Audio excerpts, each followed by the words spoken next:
Good evening, folks. Hope you are all doing well today.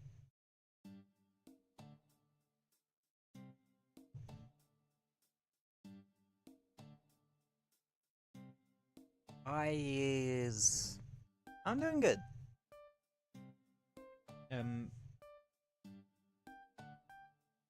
Just had a nice chill day. Worked on some pixelart map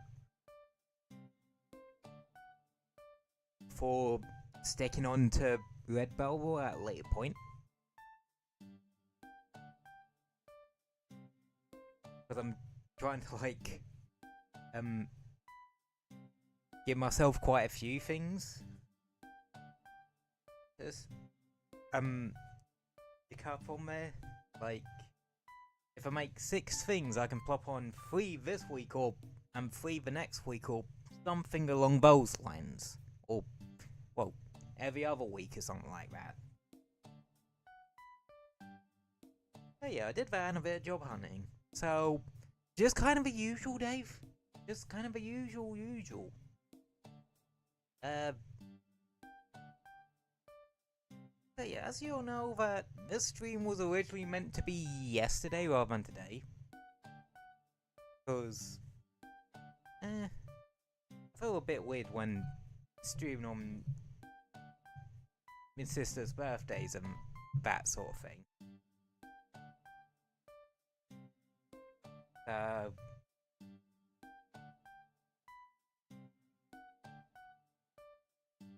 That's why I wanted to do it yesterday, but we were busy, so we kind of had to sort out the kitchen yesterday, so I offered to move it today so that the parentals could focus on putting the kitchen back together.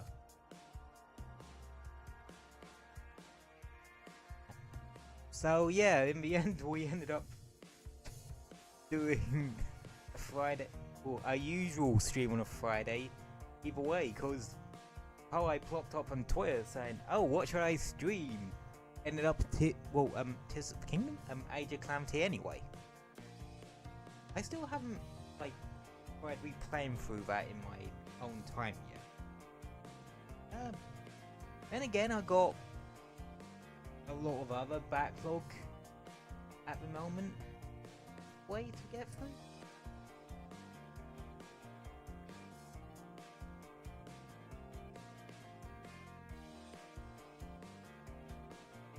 Well, I've kind of been melting on with that one a bit as well, because Hyrule Warriors Definitive Edition, I've gotten most of the weapons and costume stuff from first adventure map, and I'm nearly done with the actual story mode. I think I've literally just got the Wind Waker bit to do, and that's it.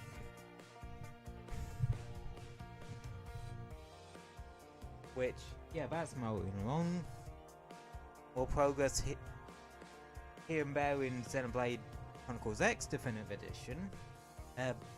My other backlog games I haven't really been playing, because the 2 Definitive Editions are the ones I've just kind of been focusing on at the moment. So I wouldn't mind trying to knock out the rest of Astrobot at some point.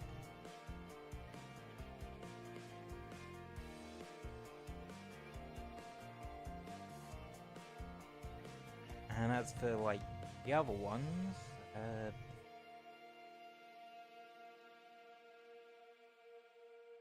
other one, I think the only other one in the backlog apart from those is no, tell a lie, the other ones in my backlog are Armored Core 6 and Vampire Survivors with all its DLC sort of done.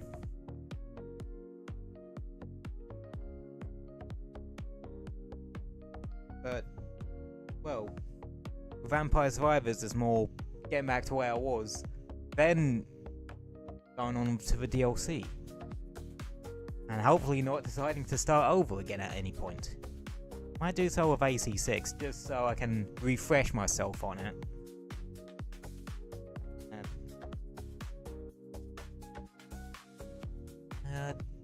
Yeah.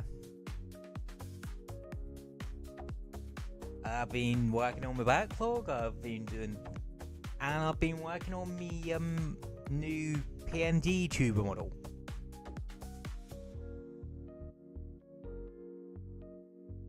And yeah, if any of y'all are curious, like, the best way to put it is, it will look different, but also not different at the same time. Like, it's still recognizable as me, but there's some definite changes and improvements.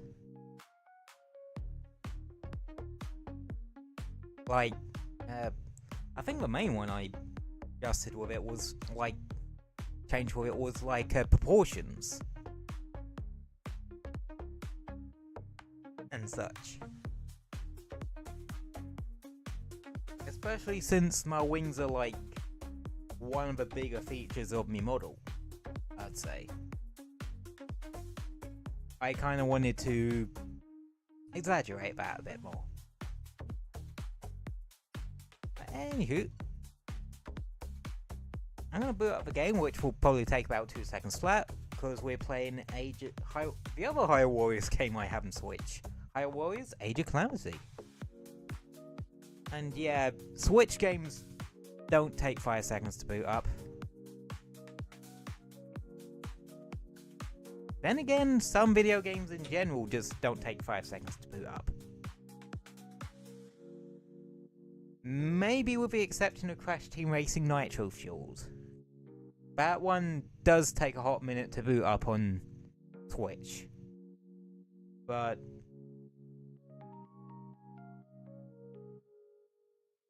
apparently that game has issues with load times generally. Anyway. Game is booted up. But yeah, like I said, we're because of how we playing some Age of Calamity. I've done some stuff between streams I'm at, like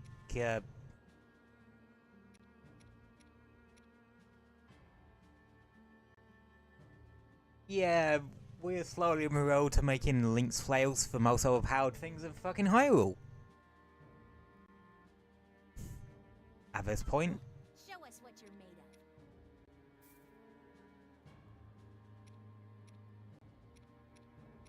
of. Yeah.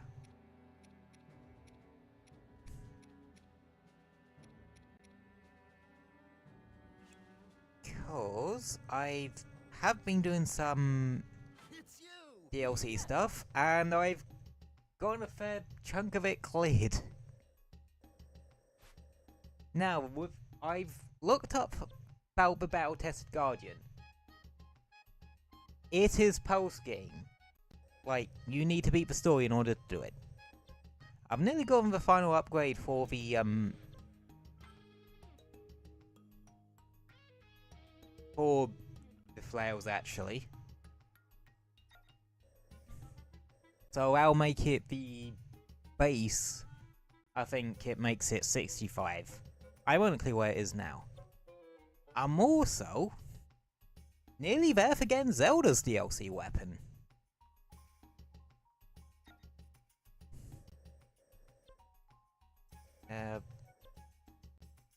Been doing some more vicious monster hunts for stuff. This one's glowing at me for some reason, so I'm guessing I did something here. Extraordinary. What does that unlock?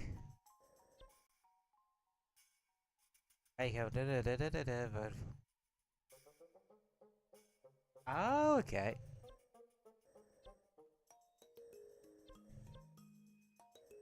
That just simply makes it so that baked apples, which I found out there's a difference between apples and baked apples. Like, they're actual different things. Cause to get baked apples, you need to actually get hit by a fire attack. And it causes the apple, well, the next apple you use to be a baked apple.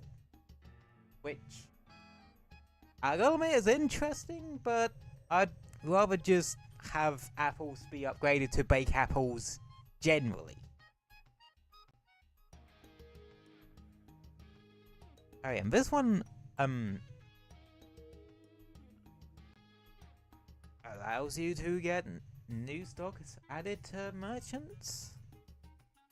Which, yeah, wouldn't be too bad. But yeah, that's sort of what I've been doing there. I've also been having to think what to do about the DLC missions. Did I do those before I, well, as a post-game thing, or after we get to all the story beats that these give a different perspective on, to just blast through these. Because you do actually unlock a couple of characters by doing it. You don't unfortunately unlock the egg to players. But I think it does technically spoil the actual name of the egg. But yeah. But if I did do them, I'm probably definitely not gonna 100% of them. Because yeah, that's a lot of work.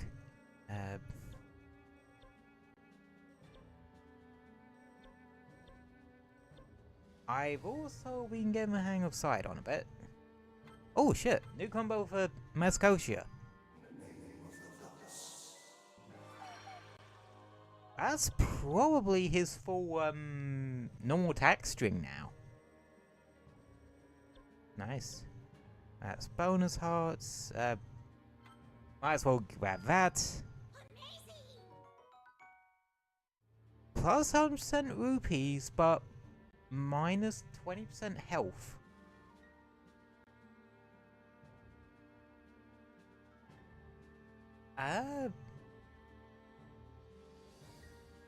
That might be useful for rupee farming. Because,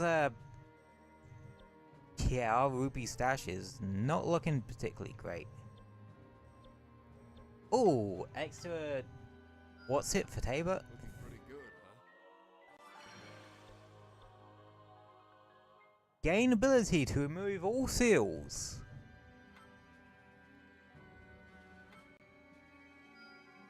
Well done, my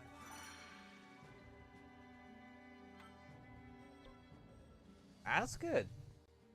If there's a seal one we don't like on a weapon, but we got one of the weapons, we can just remove them now.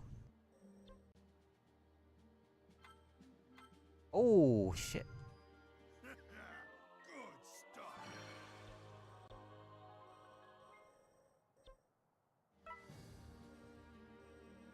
Shield is something Hi. from... Huh?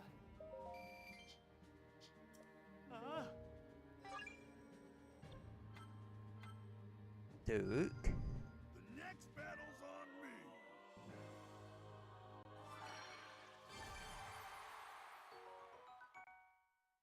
Oh, that's a lot of stuff.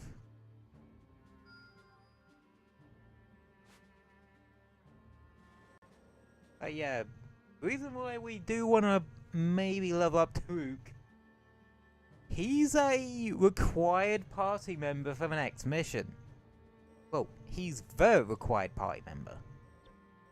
What other ones can we actually... Bollocks, we can't bring Sidon.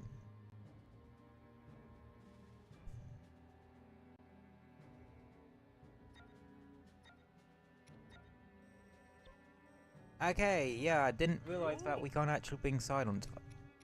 Oh, we're not gonna be able to raise him high enough, are we? Never mind, I forget that the,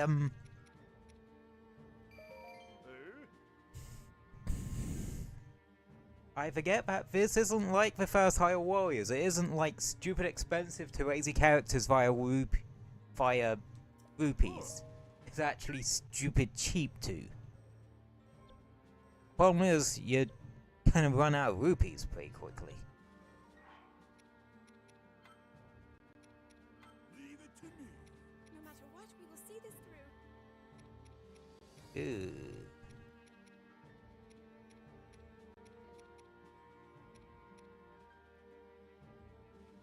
I really don't have any good stuff do I? I think I should make a bit of a detour at some, like...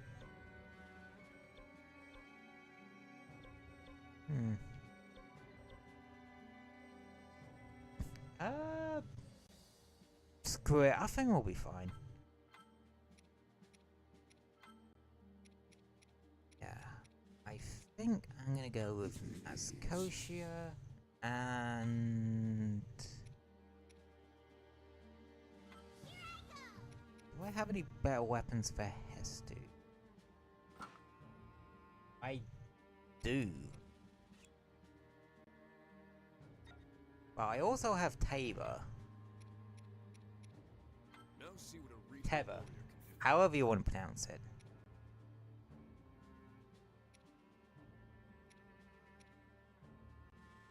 Which... Yeah... He's kind of... overpowered too.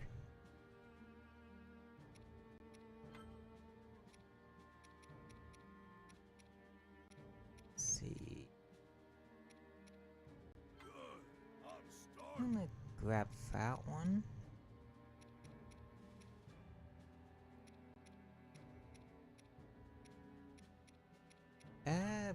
And the EXP one, just so we get a bit more EXP.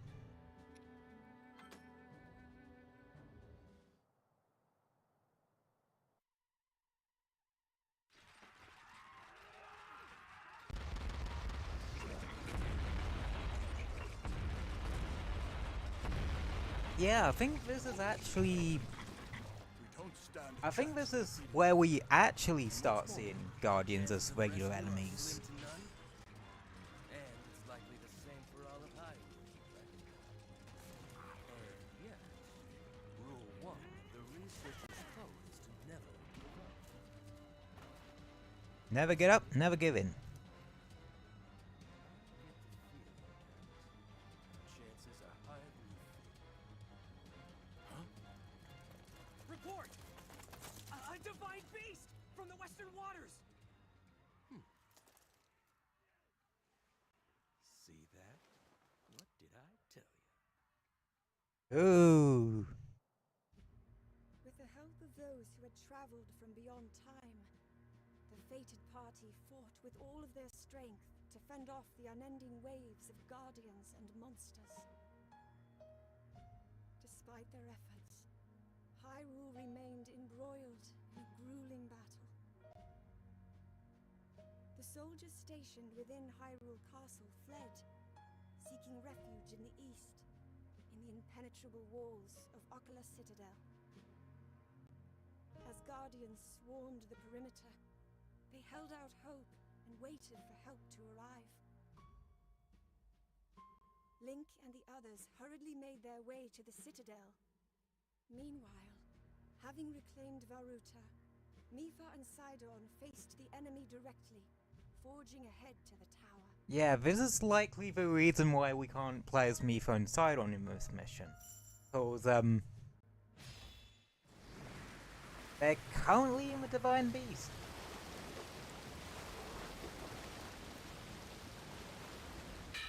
Here we go! Ba-da-ba-da-da-da. Here, let's go. Hey. Oh yeah, this one starts off with a Divine Beast section.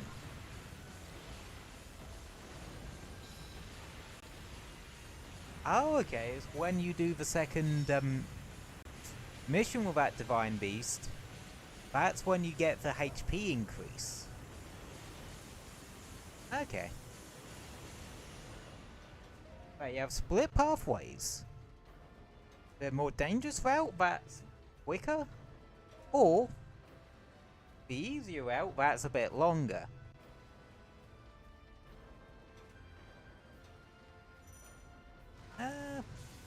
I'm throwing caution to win and going the longer route.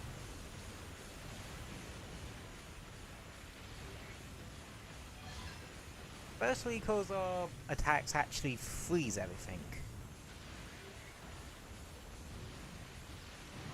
Meaning it actually stops them from attacking us, so...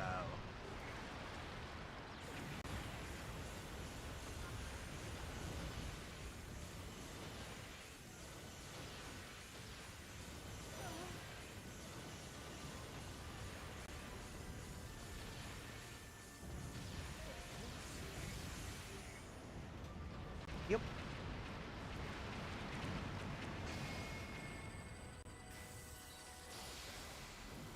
And letting loose the giant airs up. We try and kill as much stuff as we can.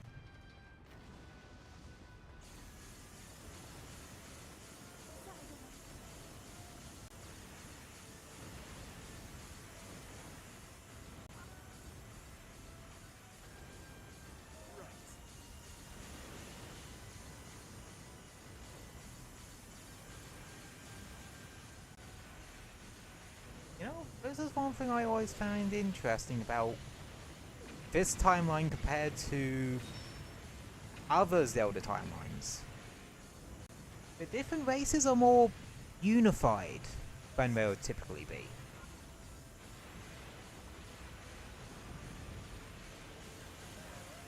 Like,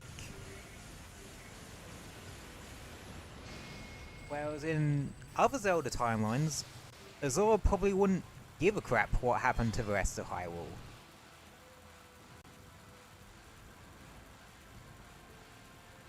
The Gerudo probably would want Hyrule to be destroyed in those timelines.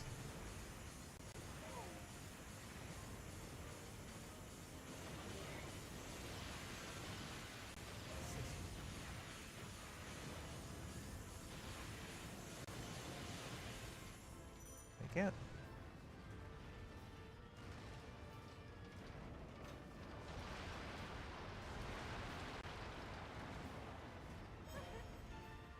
Yeah, this section is actually fairly short.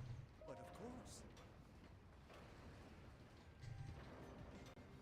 Doesn't even really have a defeat 10,000 fucking Lionels for no reason, cause fuck you segment at the end.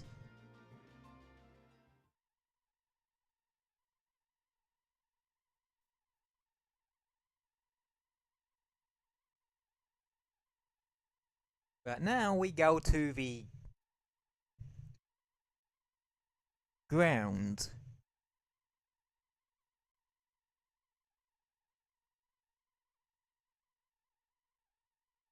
Yeah, it's kind of weird about Daruk's like the mandatory party member for this one.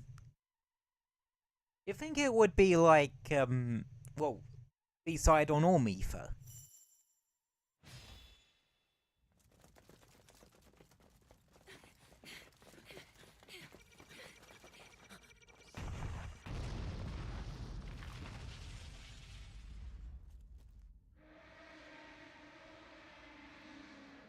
We shall cover the perimeter.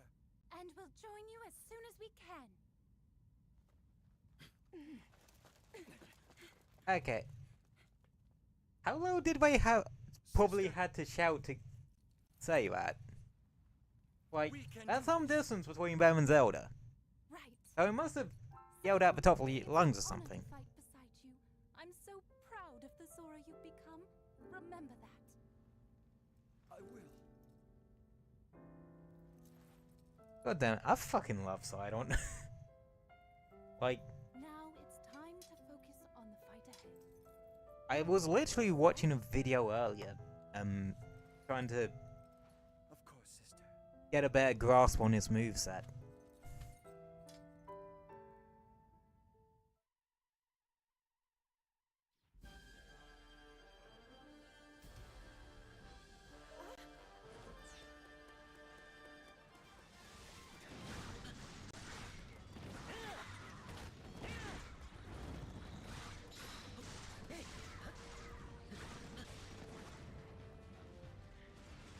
Yeah, there are multiple guardians.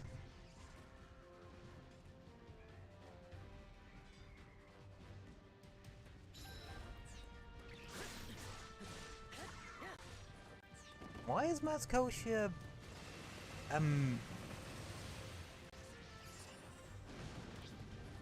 running over there? Yeah, like I said, this seems to be the part where we actually fight guardians as normal enemies. I thought that would start from the Calamity strikes onwards, but hey ho. Also, the Guardian Claws,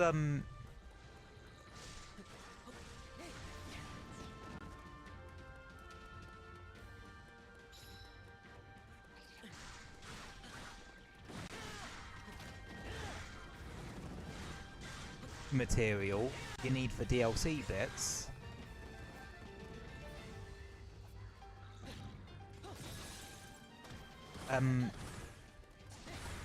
It does seem like that only comes from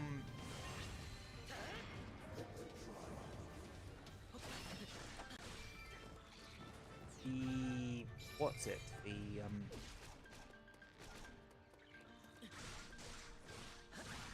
vicious monster bosses, but the higher level ones. Which I can do. I did one, but I was way under level 4. Just.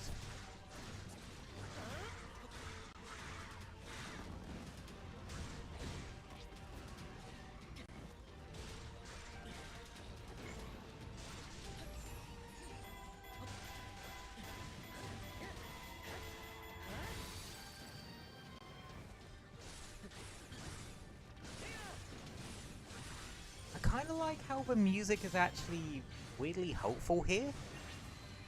Because it's like trying to convey the fact that, yeah, this is where things are changing. Where Hyrule's luck is changing.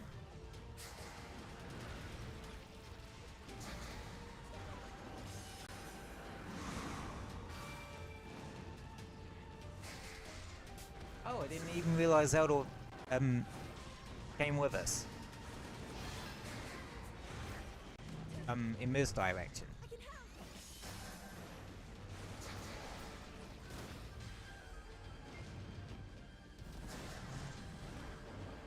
Yeah, Mazkosha can just summon a full-ass fucking shrine.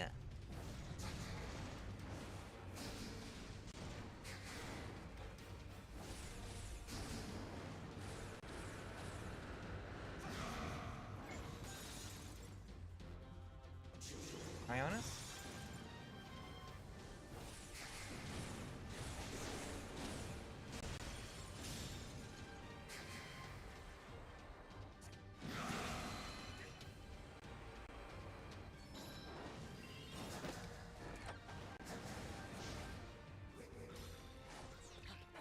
Oh no, wait.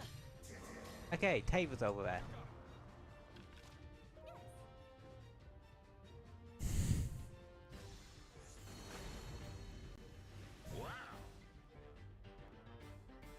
Oh, my body's in itself together. It's a super painful experience. Ow! Now, I've got to imagine,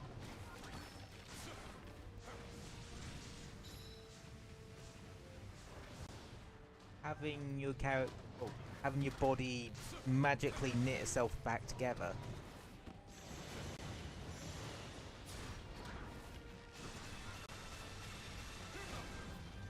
Yeah, so there's elemental versions of Guardians now too. But, yeah.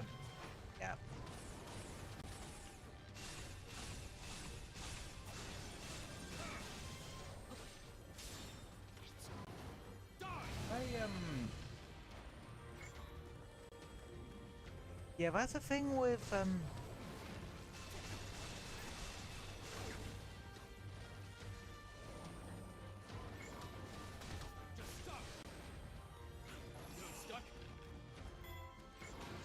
yeah, that is the thing with the elemental forms of enemies. They're just way easier to actually fight. Because you have a much easier time.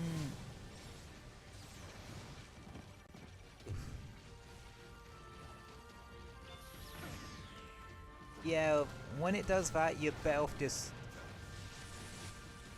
guarding. Start with a capture card.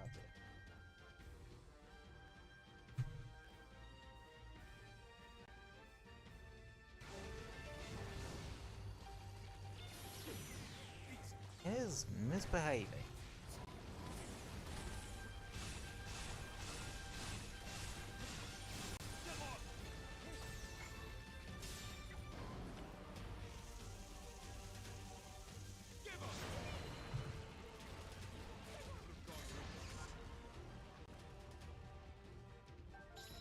Oh, now you fucking start behaving.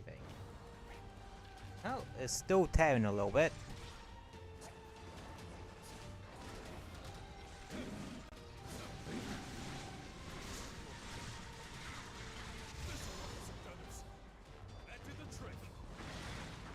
No, seriously, it's actually kind of annoying.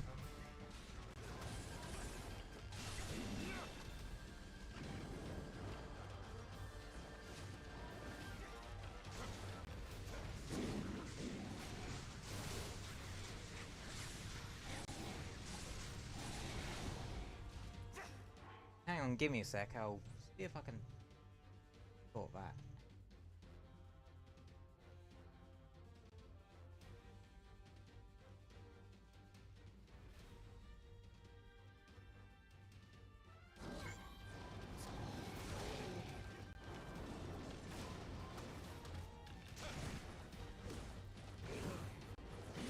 Okay, yep, that seems to have fixed the problem.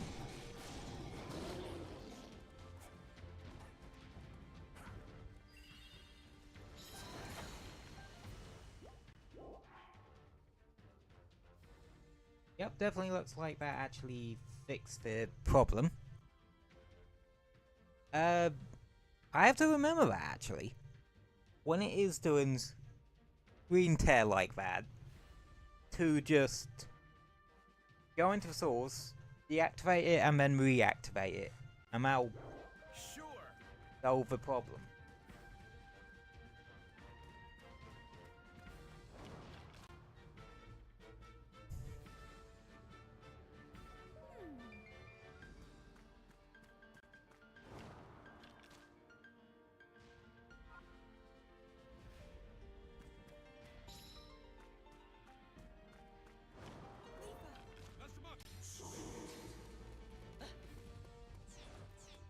Okay, now to venture in and give me for a bit of a hand.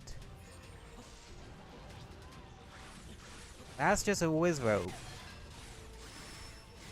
Nothing we haven't dealt with before, and nothing that's really much of an issue. Well, that's not actually a primary target hit. It's just an obstacle.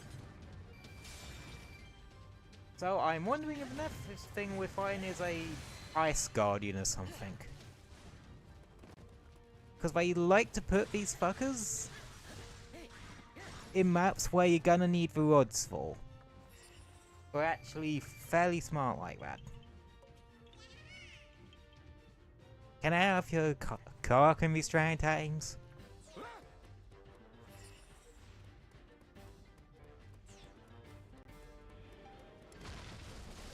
Oh, that's a Hinox.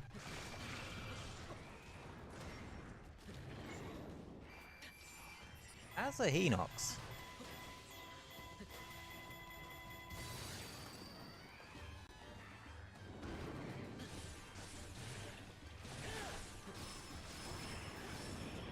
Apparently there's like a silver moblin? In that case, I'm going to send... Now we'll send Mazkosia to deal with Moblin. Since he's like can easily get to it.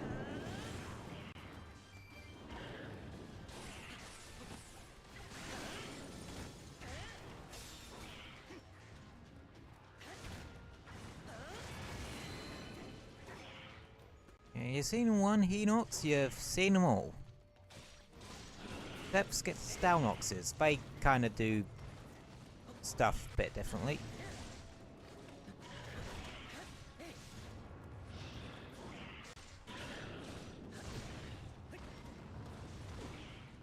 Yeah, I used to be able to quite easily, what's it that? Get the flowy rush off that.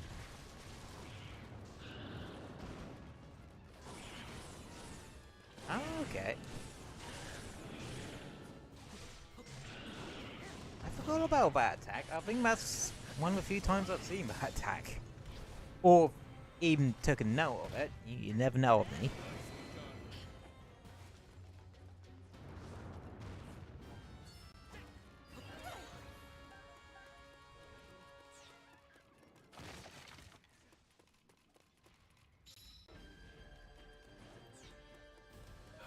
Alright, what's in here?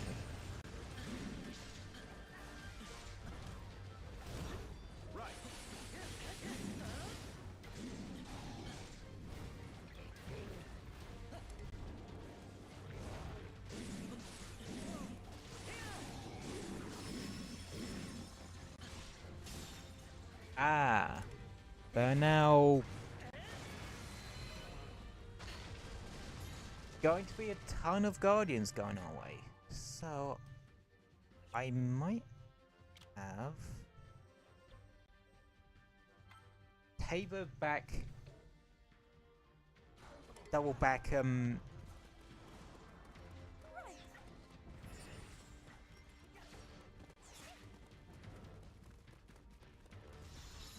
yeah, I'll have Tabor double back.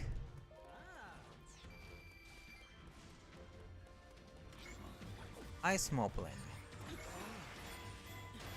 See, told you about fire with robots there because we'll be fighting an ice enemy.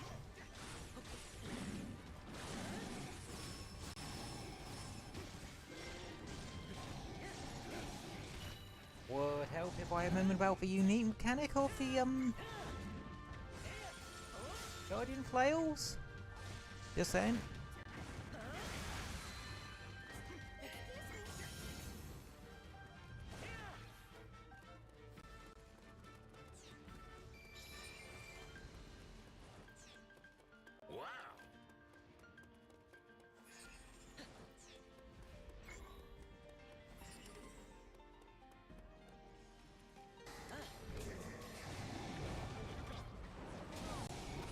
Oh.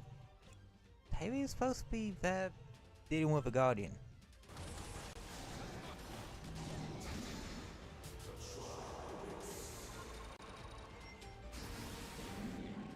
In that case, what I'll do, have Link do that, whilst I run some cleanup.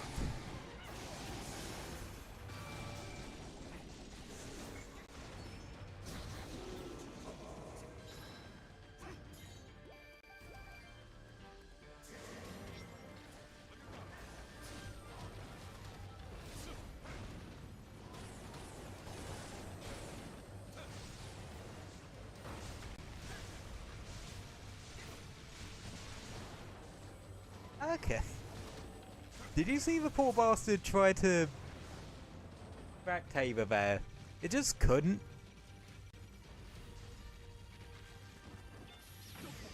Yeah, it was worth, like I said, worth just going whenever they do lock onto you.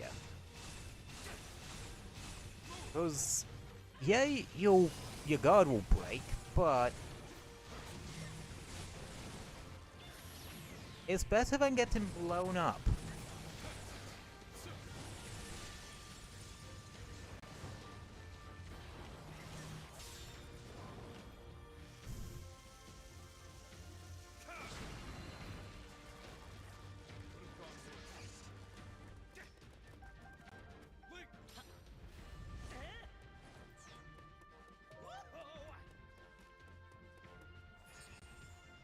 Eh.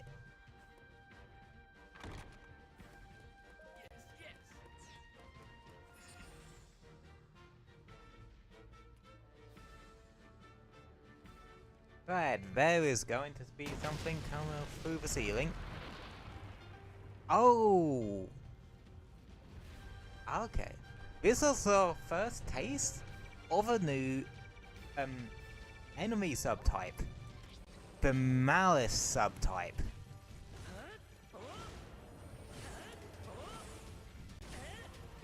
Yeah, these are just like stupidly strong versions of pre-existing enemies. Empowered by the Malice itself.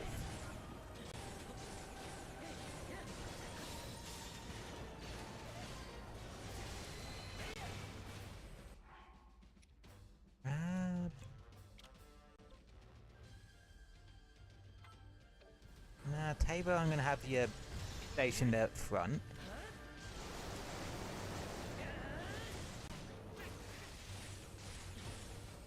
So basically, what it wants us to do now is just defeat the rest of the enemies. From what it looks like. Yes, and I actually got the flow rush on off it this time.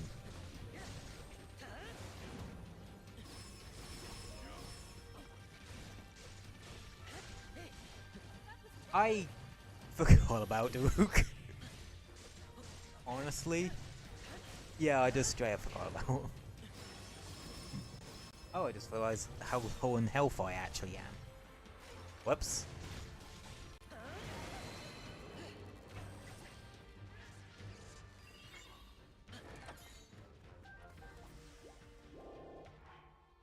Okay.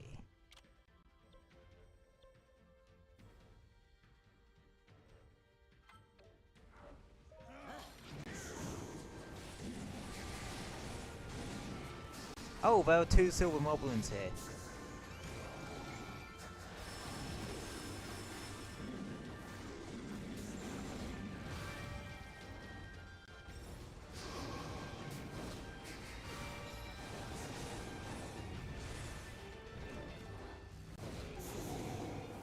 Okay, we're not actually using Daruk. Why was he a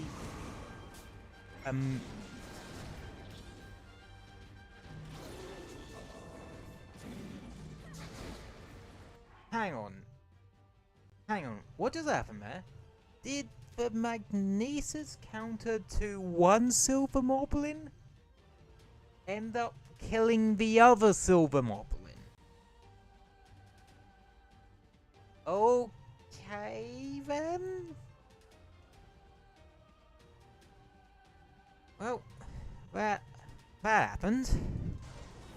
Moving on.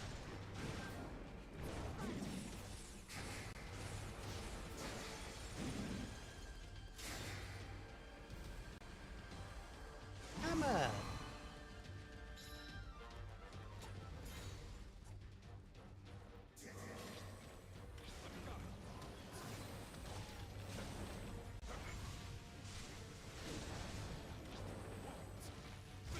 Okay.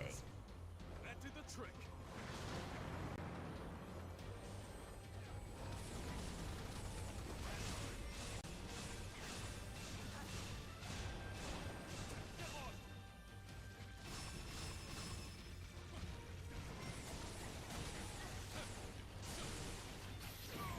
Ow.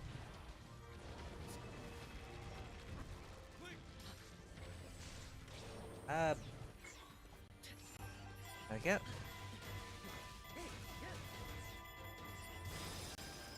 This is the last one.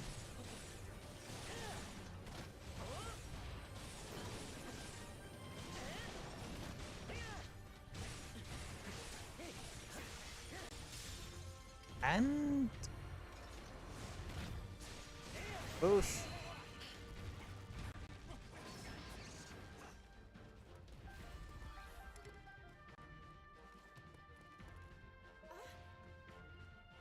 Oh, you're pissing me.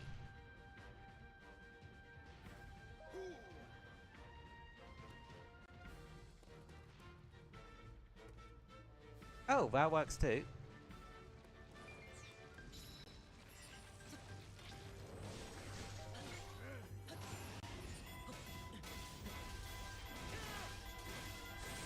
Let me guess, this is... Yep, this is where Duke becomes playable.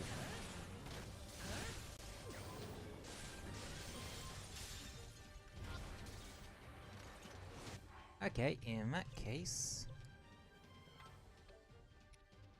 Oh, we got some of those... aerial fuckers.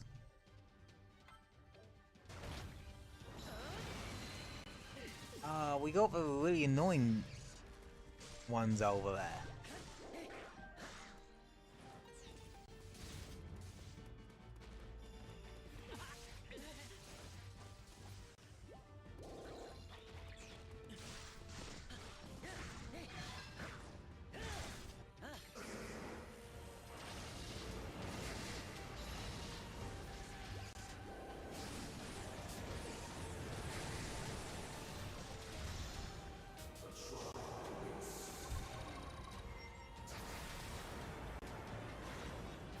But yeah, these are probably the more annoying Guardians to fight, just because you're not able to hit them half the time.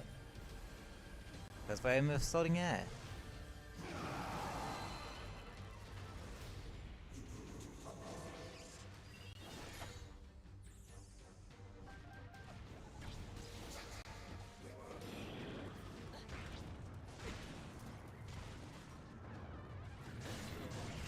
Okay. Time to deal with these bastard.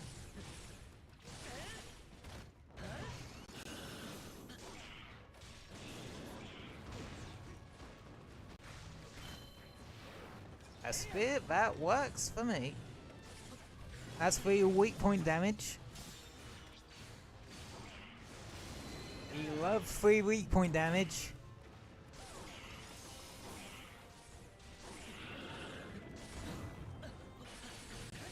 We really love free weak point damage into our weak point smashes.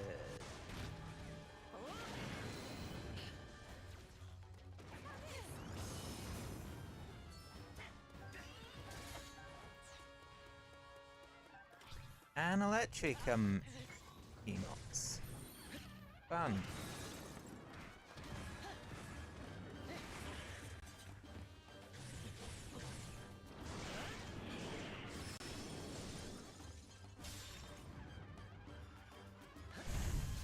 Alley-oop.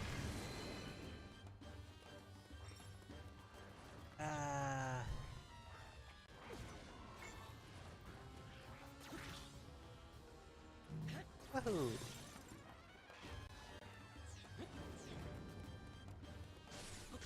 I was seeing if I could try and grab another spear from one of these little folks.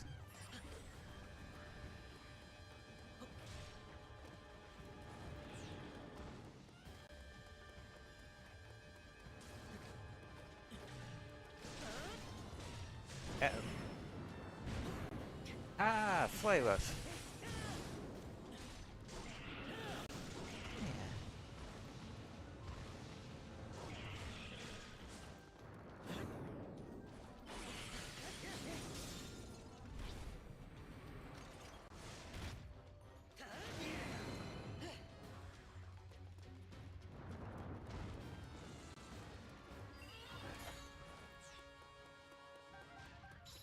Okay.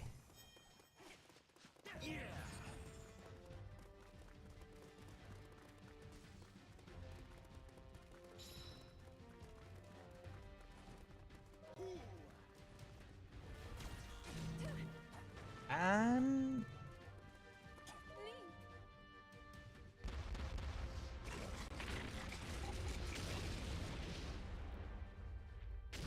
I think that's the end of the level.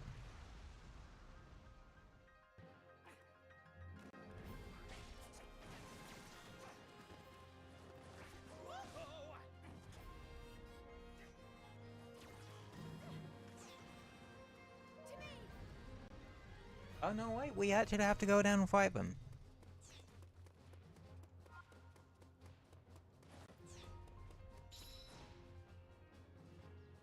Which are 3 more Malice Guardians. But just incredibly heavily damaged ones. So,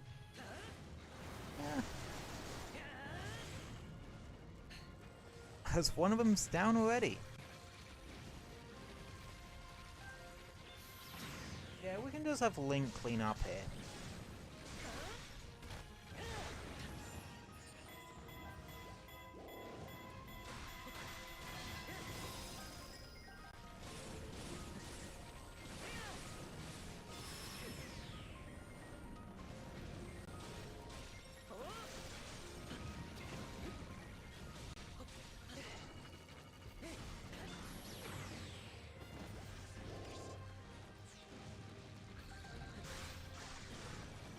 Yeah, I can afford to be a little bit reckless here.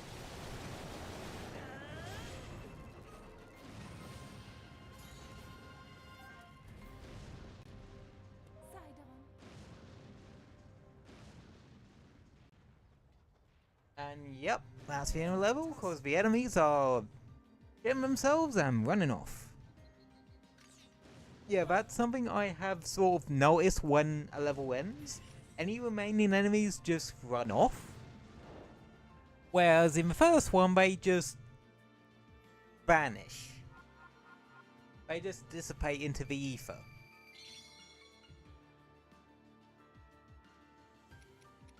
Oh, we're now getting,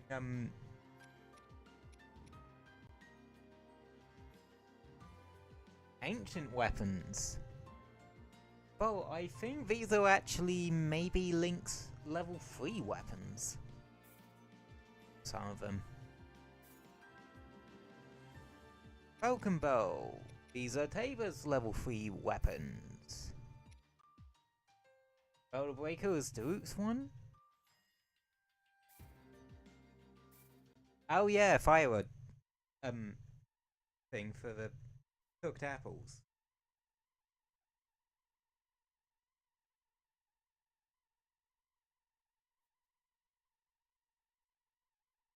But yeah, that's...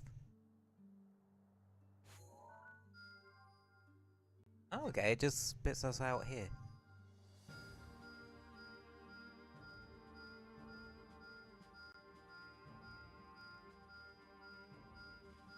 And...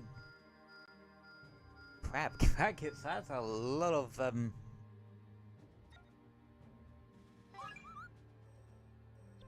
Ah...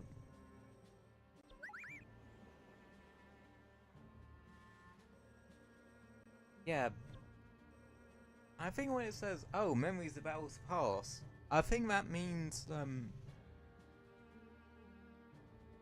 it will allow us to do more of the DLC, the DLC 2 missions.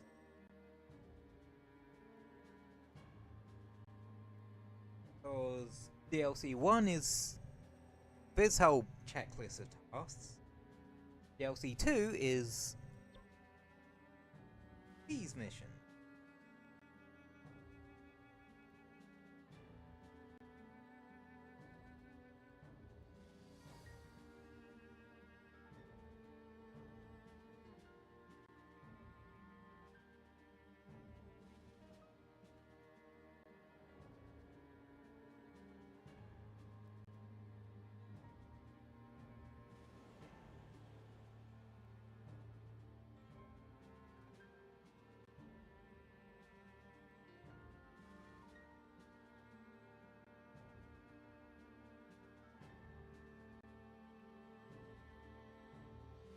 But yeah.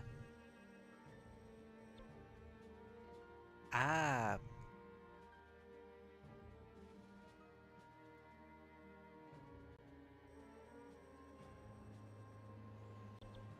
It's you! Yes. Oh, and we unlock Zelda's,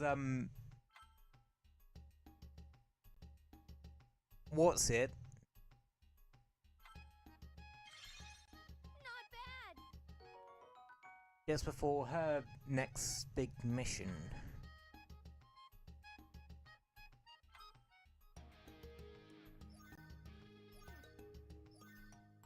Oh yeah, I don't actually bother with the corksies because I know them. Hope you're doing well today. I'll be working. Fair enough. Hope you have a wonderful day regardless. Extraordinary! I'm okay, how are you? I'm good. Just been a very... just been a bit of a usual day, really. Oh, okay. Yeah, these two nodes probably unlock the other variants of the Master Cycle. Well, Master Cycle 0, technically. Cause...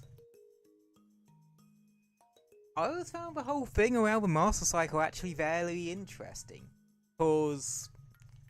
well... the original Master Cycle was just part of the DLC for Mario Kart 8.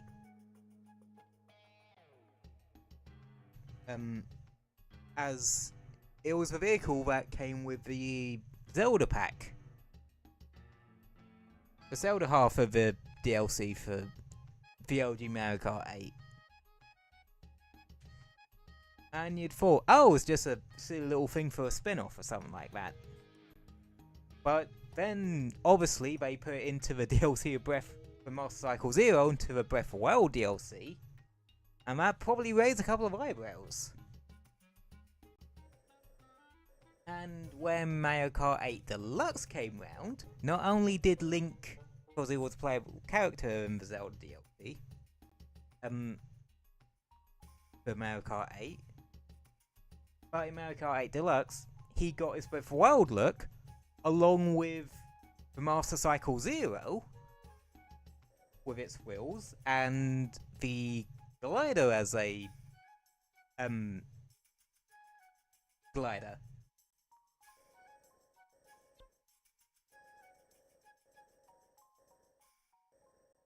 So, yeah.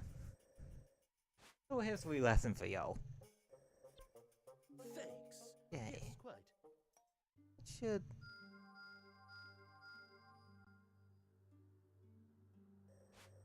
pop up a couple of nodes to, or what's it? There's a merchant somewhere that actually sells those particular plants.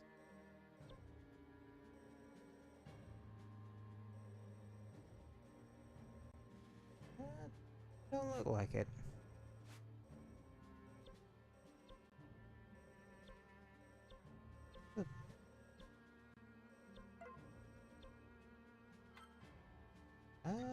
That one can do, because there is a thing in Gerudo Town that sells gems.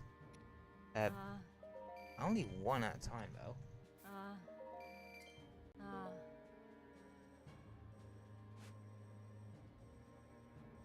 But yeah, I find it ironic that we unlock, ooh, special attack gauge for Sidon. I seem to have improved. But yeah, I find it ironic that with unlocking Zelda's DLC weapon here for reasons that will become abundantly apparent. I keep forgetting I have Streamlab timers, chatbot Madoodles set up. What is the thing for... ah.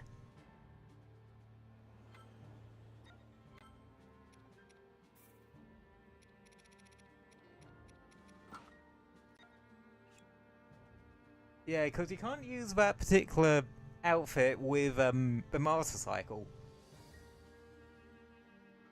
Yeah, this ain't Mario Kart World. People can't drive motorcycles in dresses.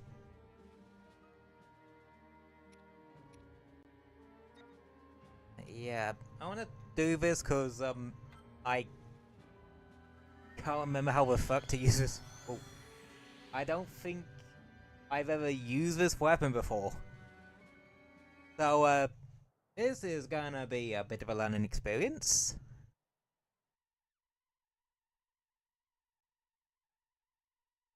Oh yeah, you got like the overdrive mechanic.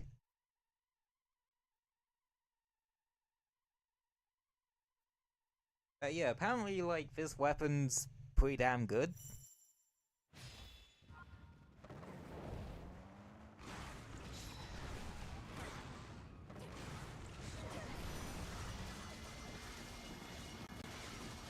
Because you can do shit like this.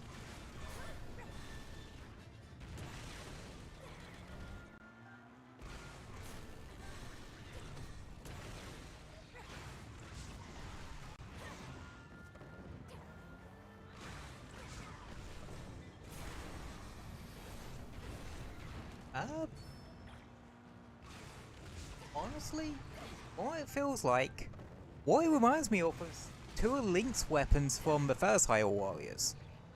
The spinner and the horse. Like, spinner in the fact that it's stupidly good at ad clear, and the horse in the fact that it moves so, like, you move so damn much. But I remember not liking the horse in the first game.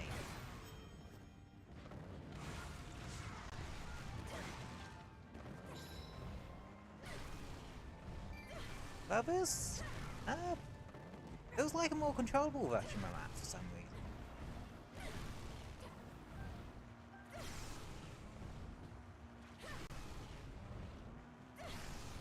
Like, seriously, this feels way more controllable. Still a bit unwieldy, but especially that move. Oh, it seems like you can just move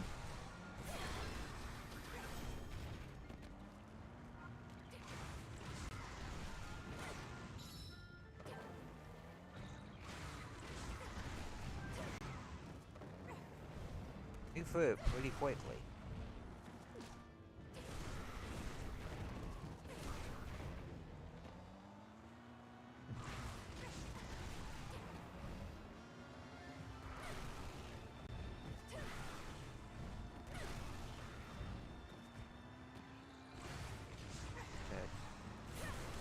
Okay, it's the C, was that technically C4?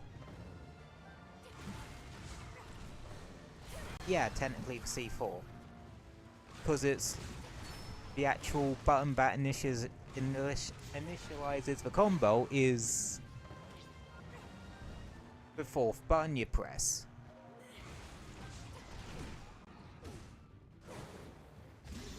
It moves like a damn motorcycle too. Good lord.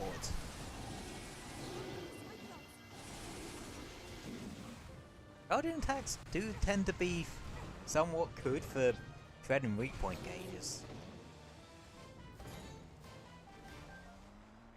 But then again in the first game, which is my direct point of comparison,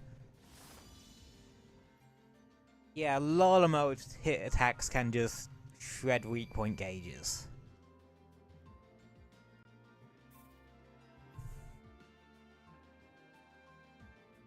Attack range plus 10. Now we're starting to see double plus seals.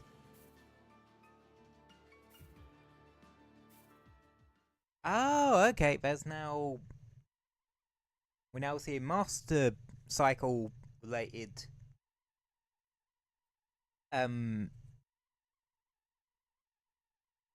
DLC 1 sub-go. Well, goals.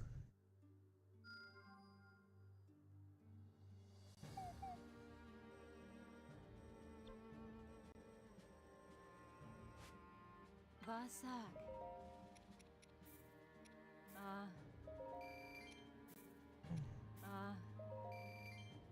want to be a bit careful because I do need to level Zelda up a little bit.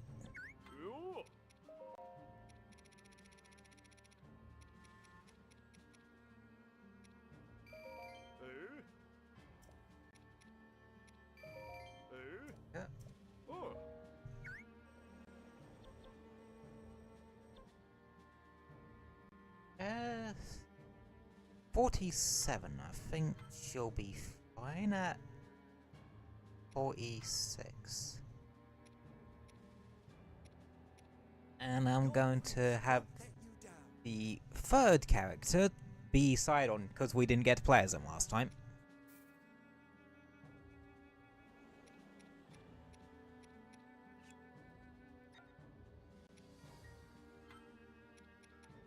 Let's dive right in. Yep, doubling up on XP.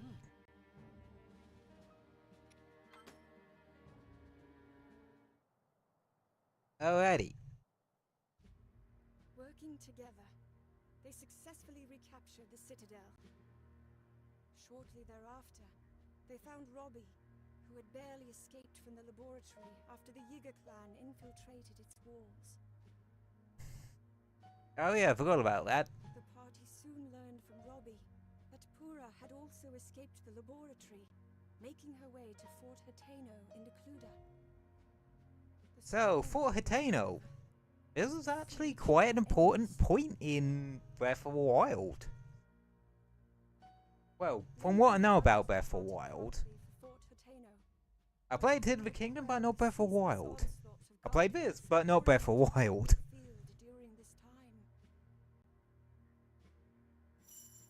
Okay. Okay, I wondered if this was the bit where we'd do our second Barnaboras fight.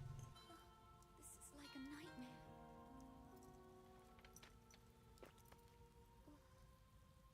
You needn't sound so defeated. Together we'll put a stop to it. But how? Look how many there are.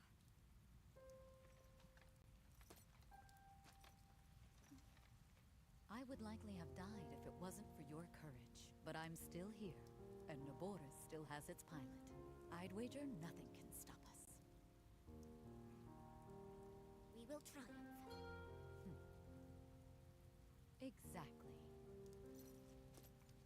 Well then, let's begin. Will you take my hand? Yes.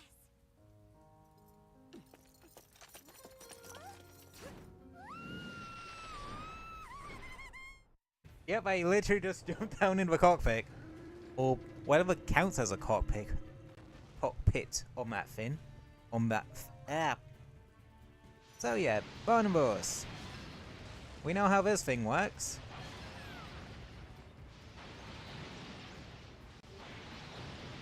Luckily, this thing is a bit better for taking out Guardians. Just gotta be careful not to overload the damn thing.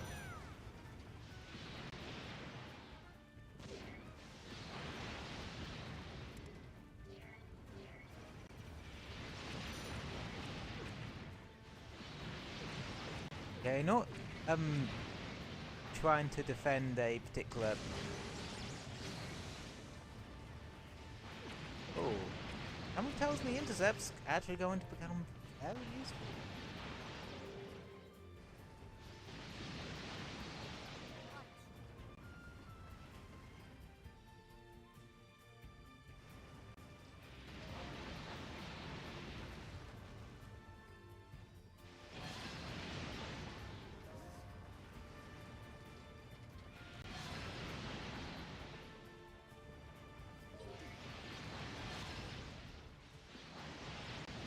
Do you think this one actually works quite well in these kind of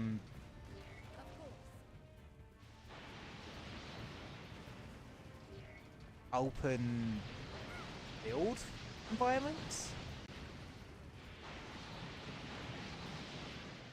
Just cause you can aim it aim independently of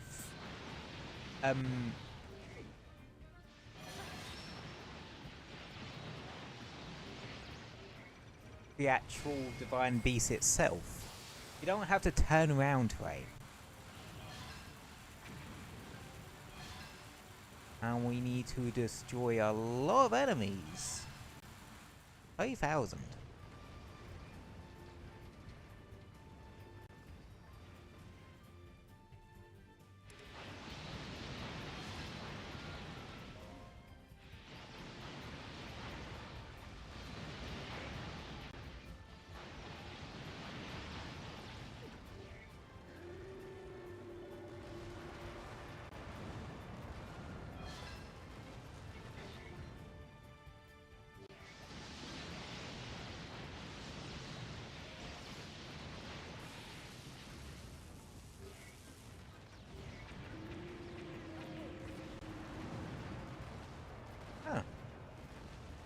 That's a useful tactic to remember. If you're overheating, you can still use your charge.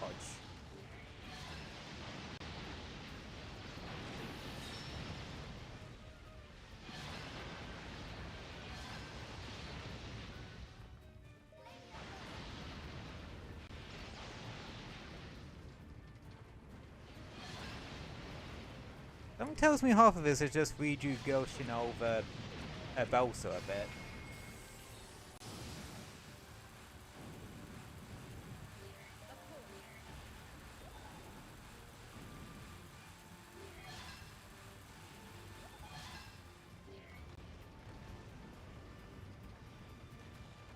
I took out a good couple of them.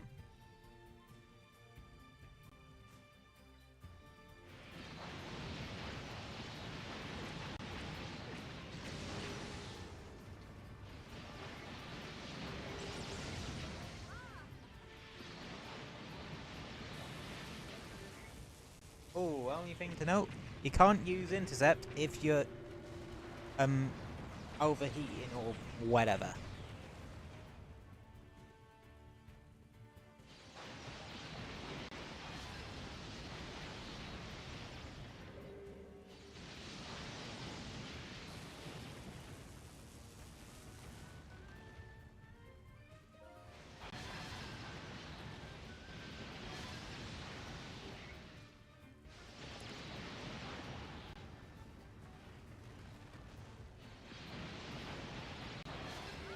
Yeah, this is a timed fight. But, yeah, something tells me this time limit is so damn generous. Not really gonna have an issue.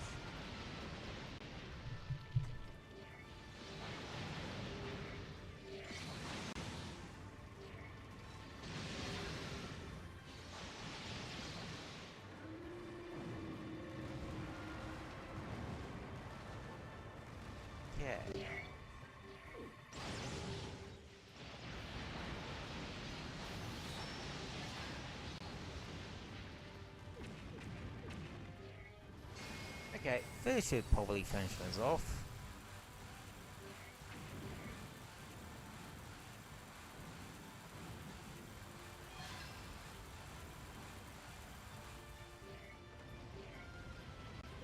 Well, not quite.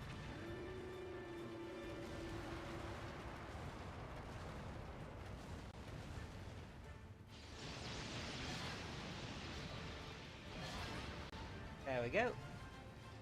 There. And that is quite literally the last mandatory Divine Beast section. Yeah, you get to pilot each Divine Beast twice across the course of the story, making a total of 8 segments.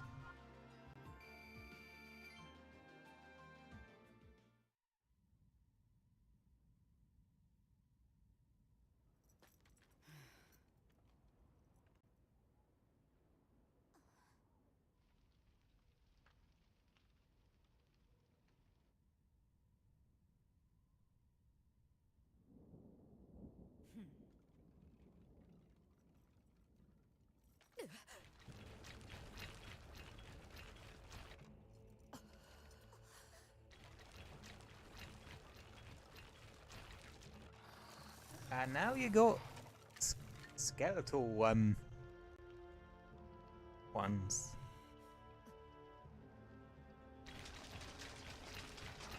You're not making this easy. Lady Urbosa, we've come so far. We must persevere until the battle is done. A vie after my own heart. You never give in, huh?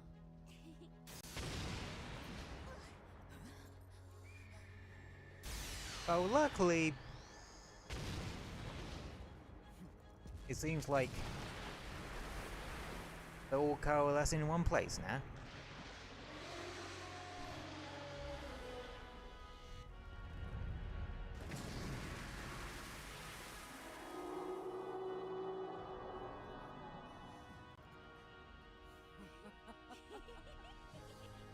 It's about time.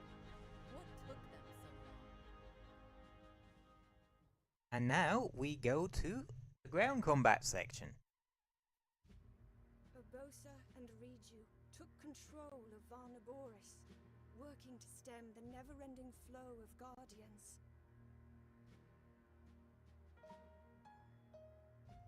Taking advantage of the opening Urbosa had provided, Link's party began their assault on the enemies surrounding the periphery of Fort Hateno.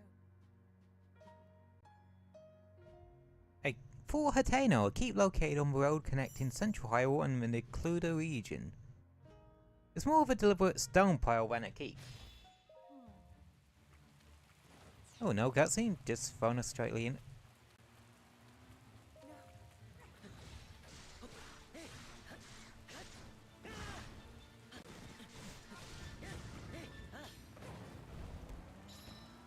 You know what, let's mess about with the Master Cycle for a bit. Okay.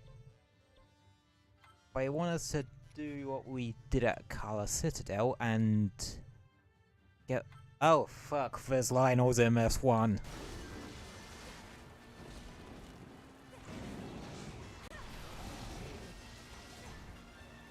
Right, of course there'll be fucking...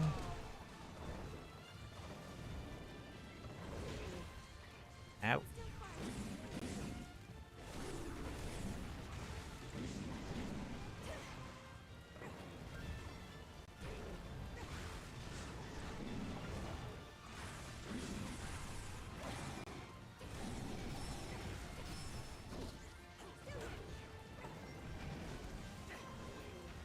Yeah, this is just like the spinner from the first game. It's not that great at single target combat. Oh. Okay. So she has a fairly standard stasis room.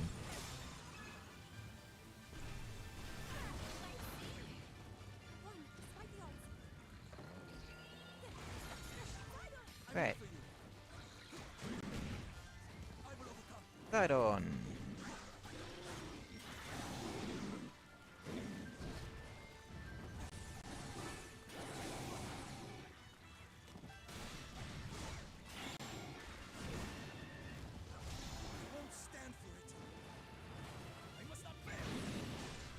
His unique, what's it?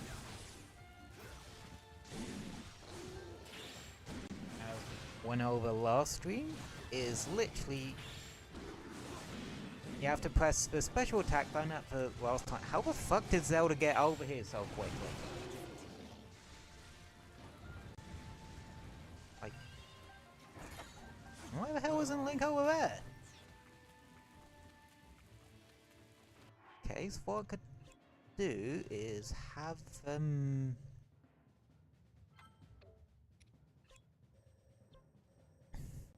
start moving towards some of the bigger enemies.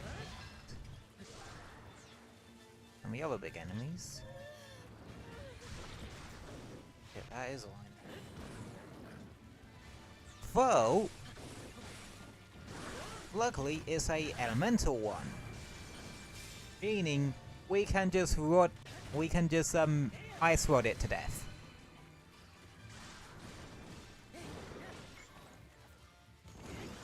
Yeah, I think Ennial Lionel's is something to be done as Link, because he has the strongest weapon at the moment.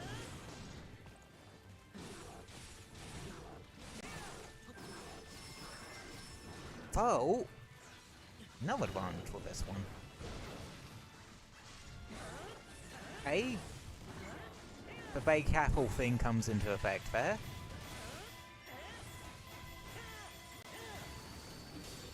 But also, it's using a two-handed weapon, which means 3 weak points.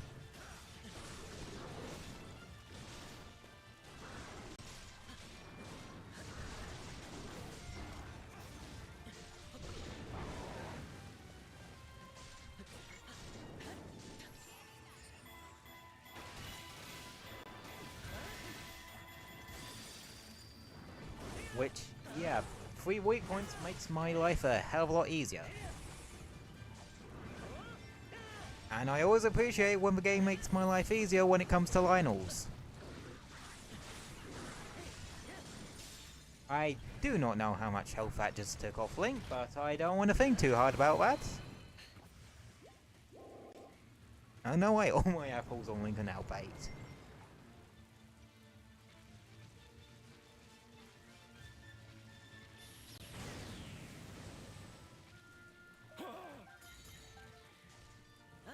I'll take over Link.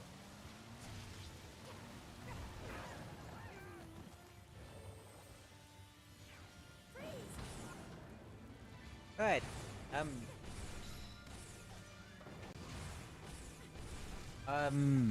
okay, my camera's just full of Fire Guardian right now.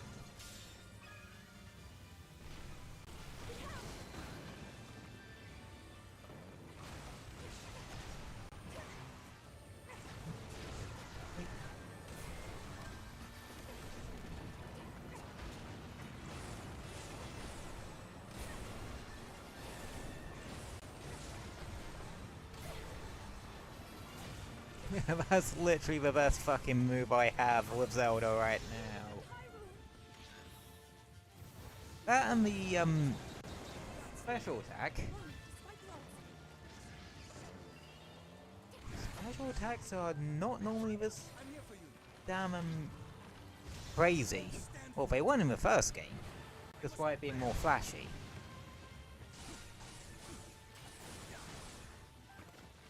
One, two, three, 4, 5.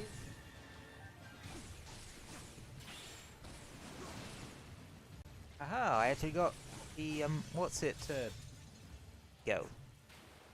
Also, it seems like with Guardians, if you destroy their legs...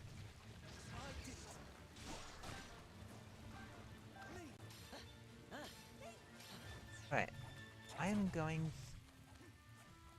to now make a beeline to Fort Ateno, and that is a lot of Guardians. Shit me.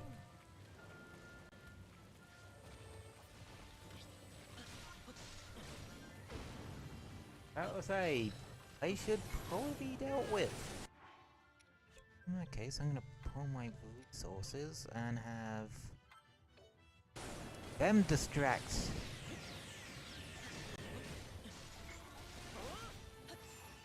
them,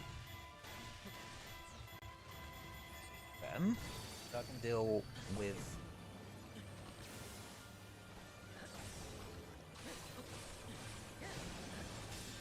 one at a time.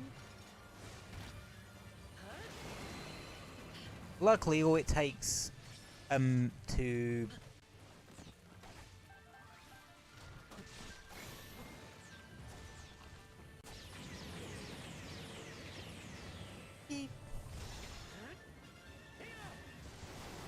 Luckily, it only really takes Link one weak point smash to really take stuff down at the moment. Cause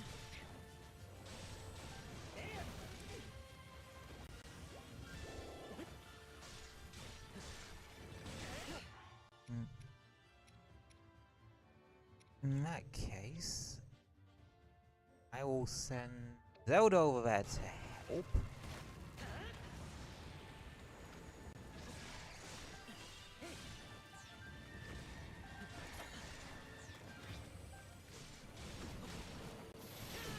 Ow.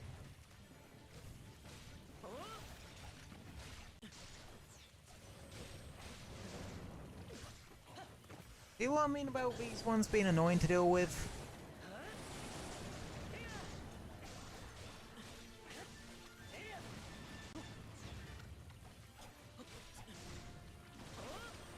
Luckily, this weapon's actually rather good for it, because it can actually go skyward to hit it.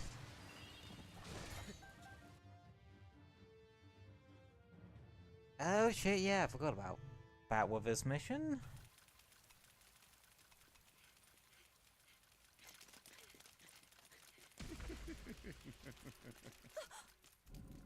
Oh yeah, and outfits do Bread will be cut here, Your Highness. reflecting cutscenes, apparently.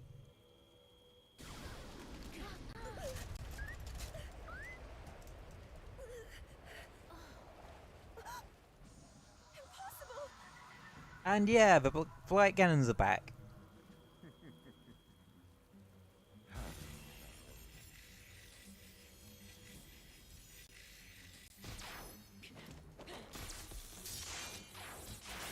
I love how Thunder Blight Cannon is just tiny compared to the rest of them.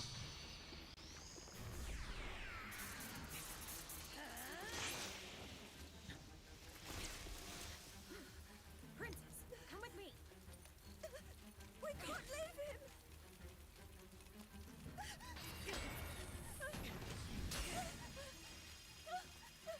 That is one durable our shield.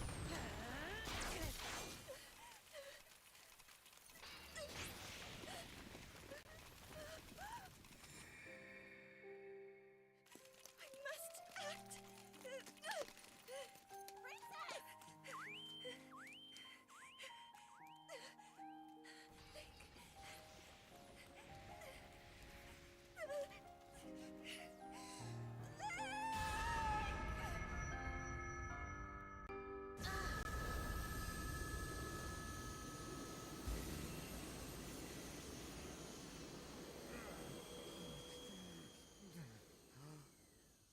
That light.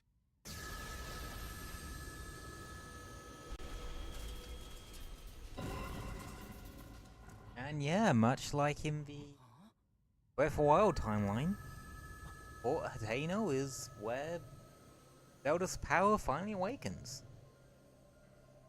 So the Master Cycle is kind of useless at this point.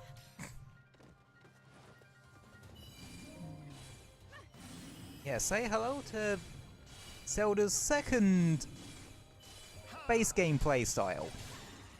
Bow of Light.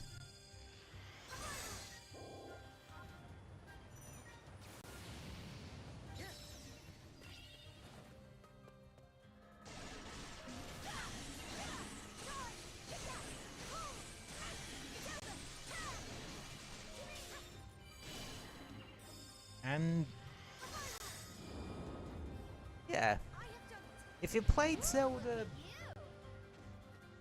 oh, actually, Zelda and the OG Hyrule Warriors actually weaved the Arrows of Lights into a rapier moveset.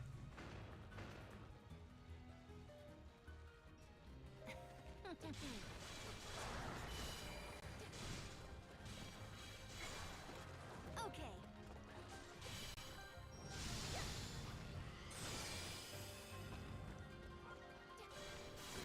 Okay, we have 4 outposts, but only 3 characters. I'm starting to get the feeling that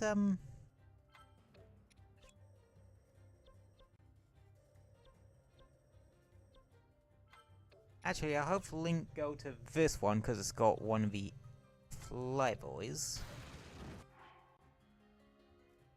Yeah.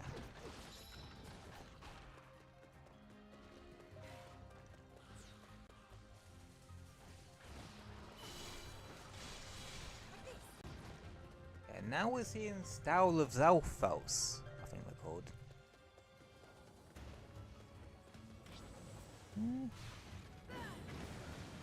Yeah, I think we can take this guy out real quick.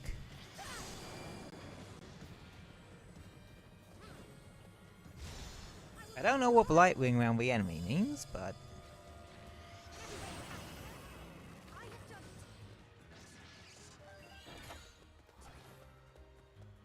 one less guardian on the field?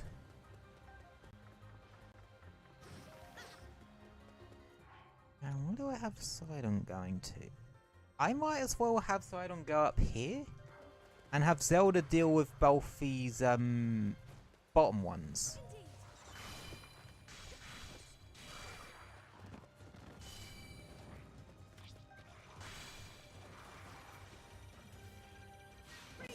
Nope, you're stopping that right now, mister.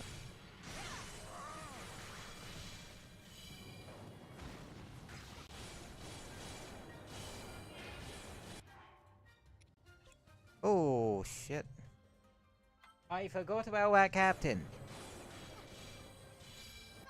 I'm here for you. This way. Yeah, no, I'm actually gonna go quickly rush over to help him.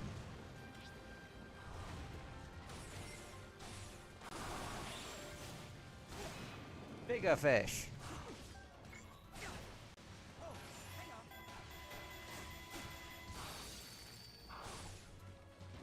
Yeah.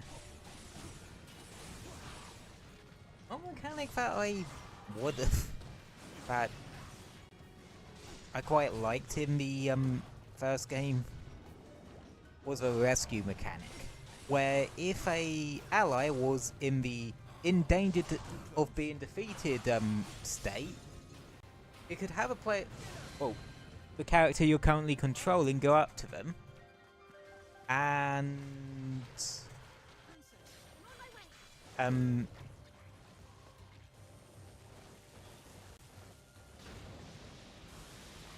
once you got near to them, they would regenerate all their health. This even worked for playable characters you weren't controlling. Because the game technically counts them as NPCs when you're not controlling them, I guess.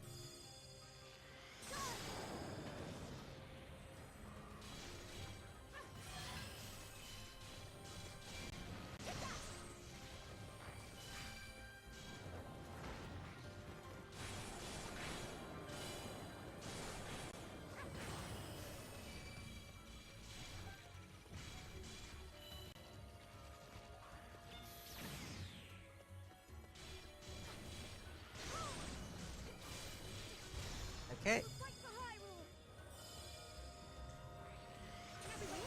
Whoosh.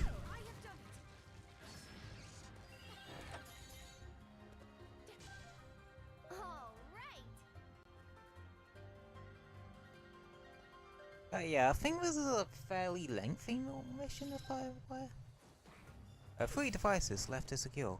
Right.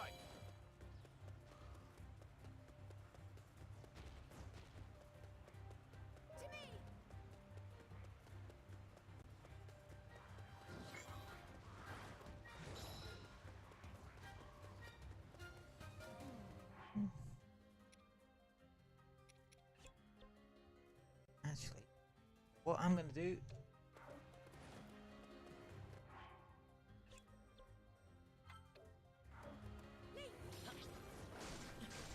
Oh no, this one's just a turret.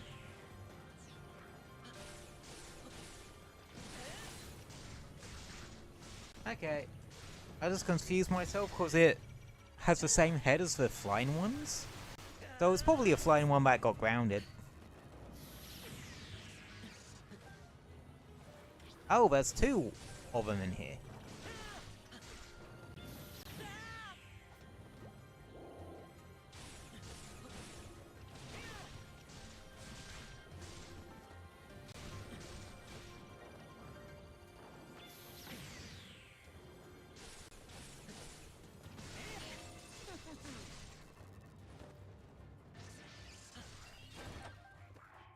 Okay, now gonna have Link move over here.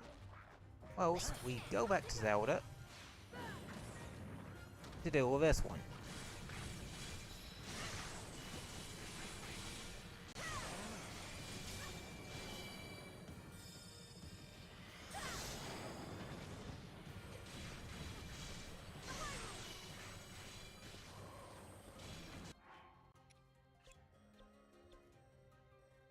Ah. Yeah.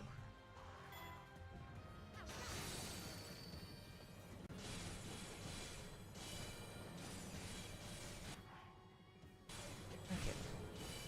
Let's see. I need to think how I should go about this.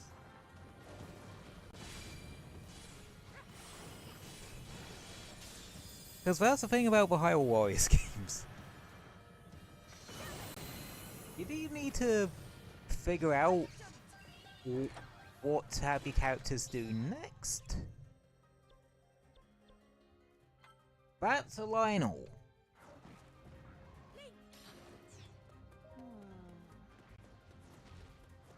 Jeez. Where's Link headed?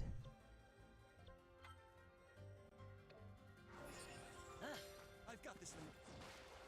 Okay.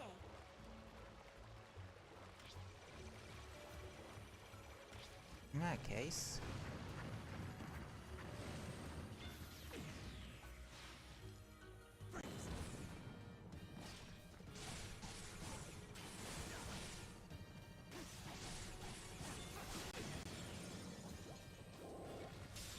Yep, expect me to get blasted by a crap ton of Guardian lasers today.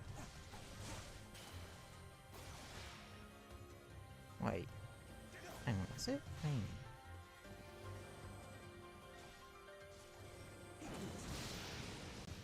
That works too!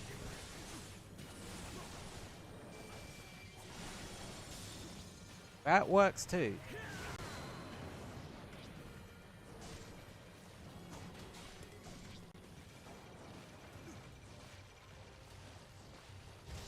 Won't stand for it. I must not fail.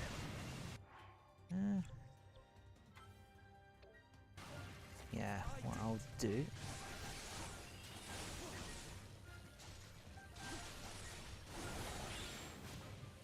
Big fish.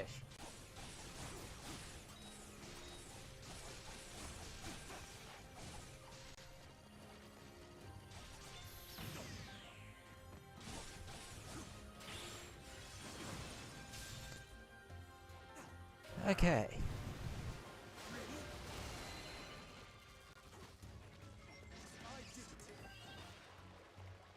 Wait.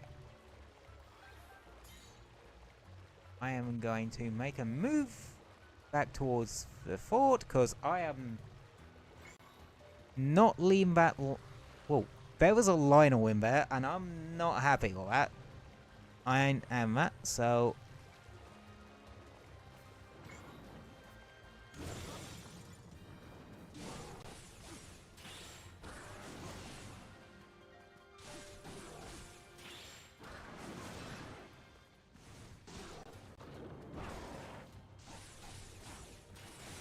Oh, it's a Lionel with a spear.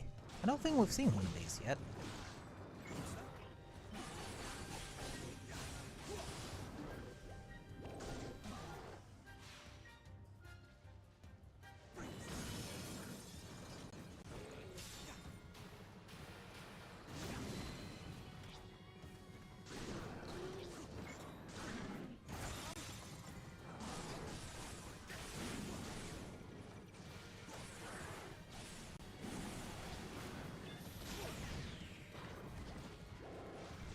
Really?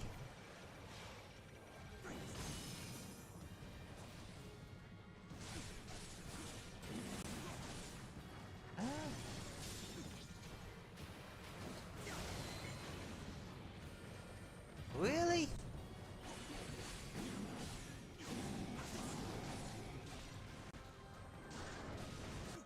What the fuck is...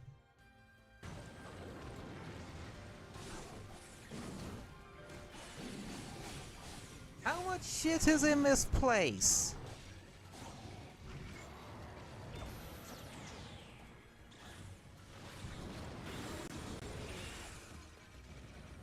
Like, seriously, what the fuck?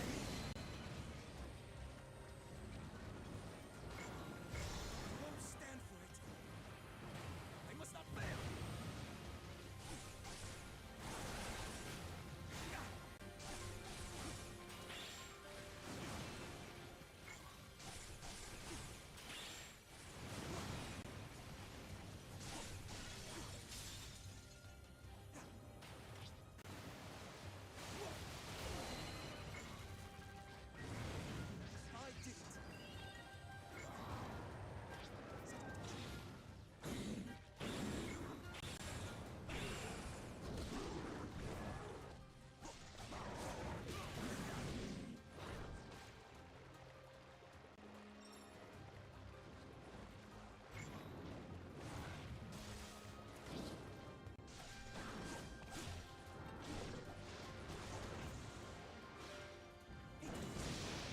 Yeah, no.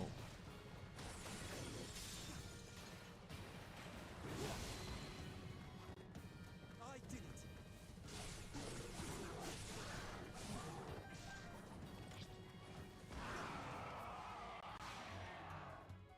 I have an angry Lionel and very little health. This is gonna be interesting.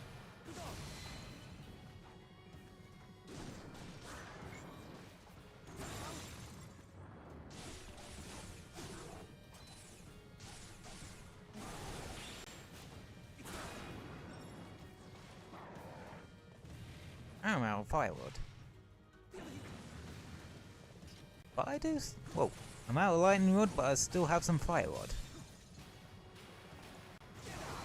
Finally, that's what fucking Lionel dealt with.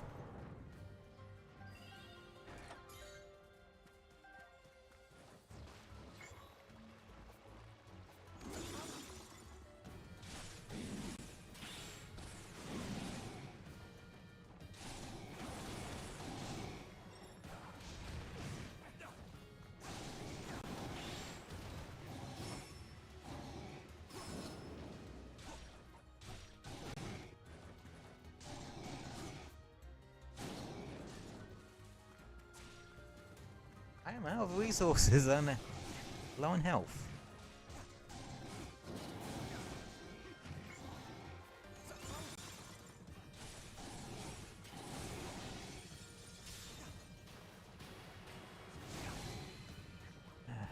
I did it.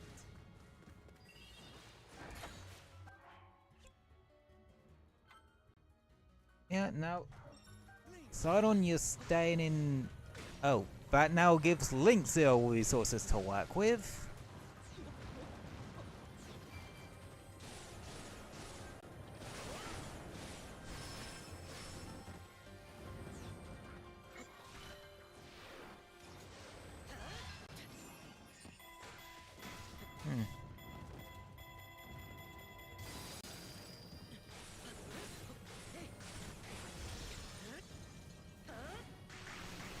That wasn't needed, but it did lots of damage.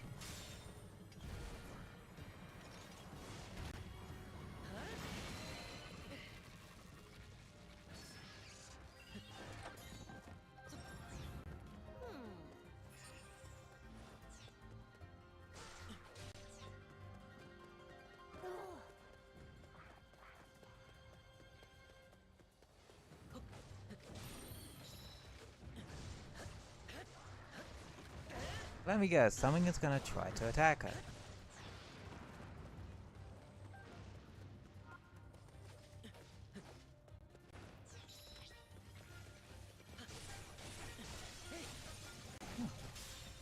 Oh, the soldiers, like, took out this one's legs.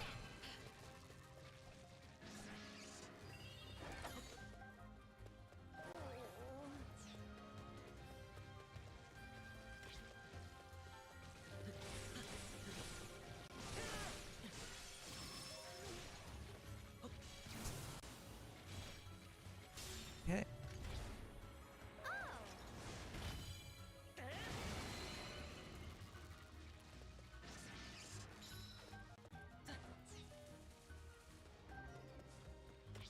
Great, find the.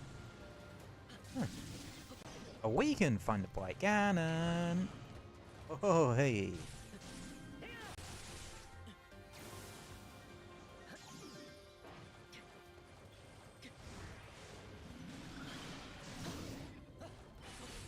And you're doing the weird, splitting yourself into three thing again.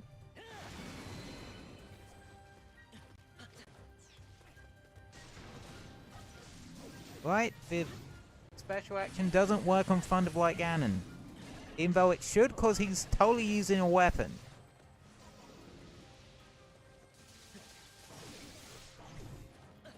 Oh.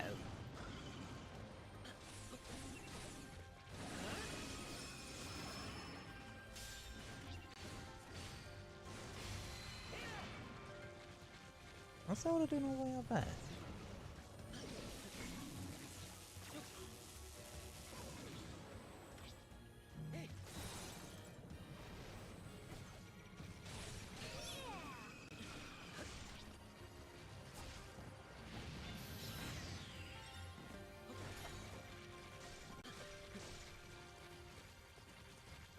Back it up. Back it up.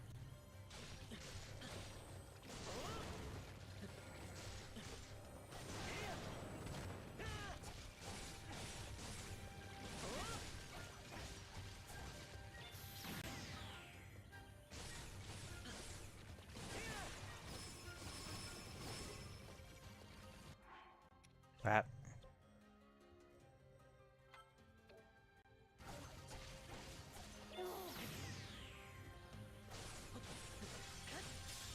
Okay.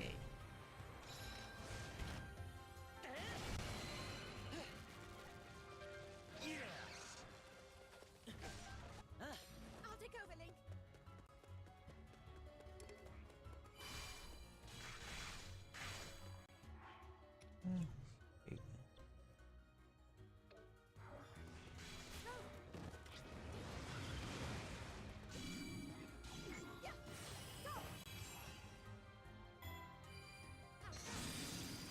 Oh, cool.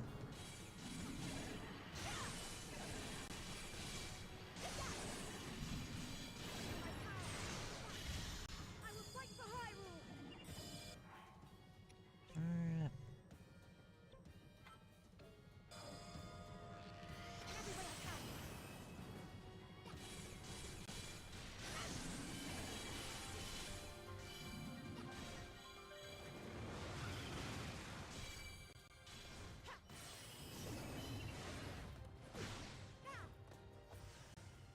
okay, I do have.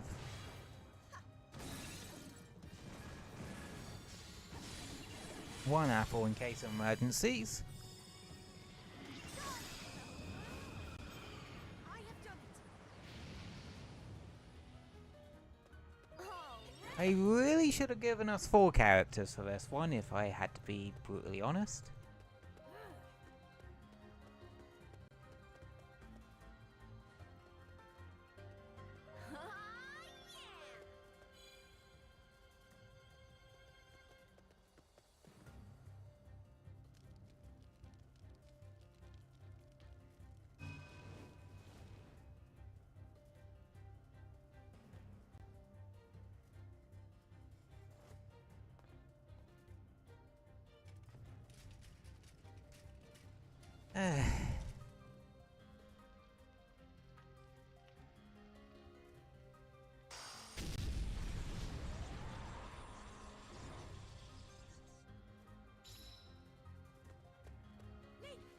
Ooh, look at you!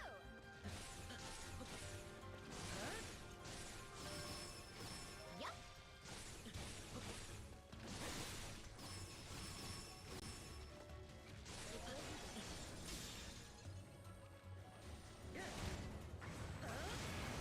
There's no point. Lingering?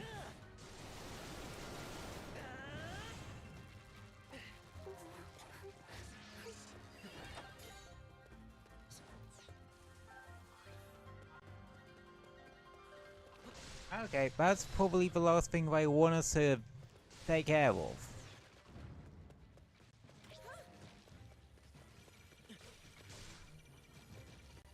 Malice Guardian.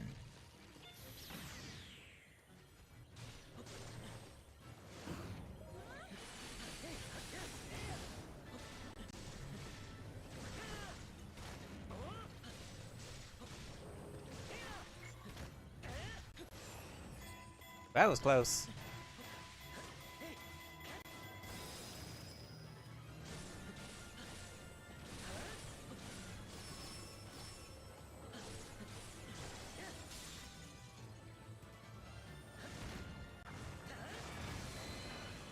There we go.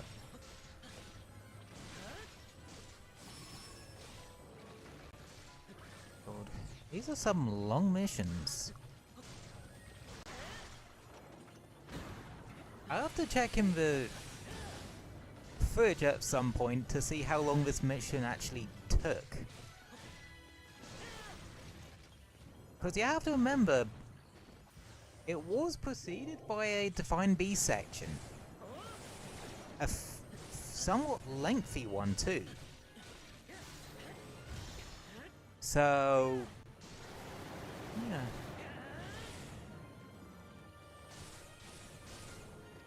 I also found out when replaying story missions that have a Divine Beast section, you can either play the Divine Beast section on its own, or you can play them both sections together. The Divine Beast section on its own, or the on ground section on its own. Okay, that was the end of it.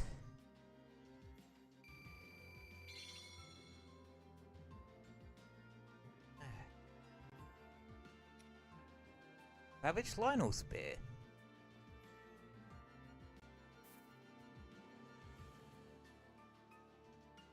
And holy crap, that's a lot of weapons for Zelda. And yeah, level 3's for Poseidon now.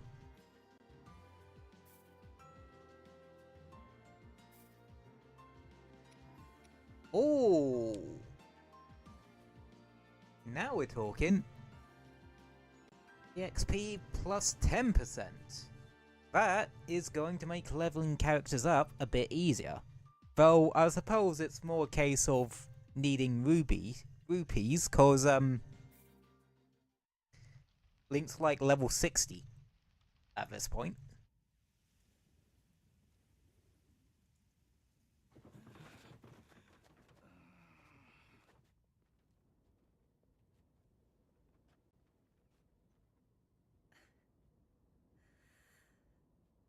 Everyone, hear me now. With Calamity Ganon now awakened, here we stand at the threshold of the unimaginable. Despite that, we must not give in to defeat. We must not despair. We must stand and fight! Hyrule wields the divine beasts and their champions. We are armed with the knight whose sword will seal the darkness. And we shall strike with you! You brave soldiers! Everyone, you are mine to lead now. Calamity Ganon will be sealed away forever. Power I possess. Together, standing in strength, we begin our march. Hyrule's fight to rescue all within it is now.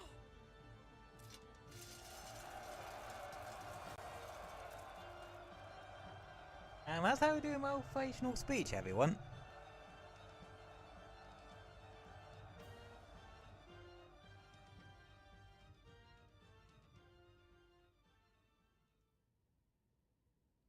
Oh.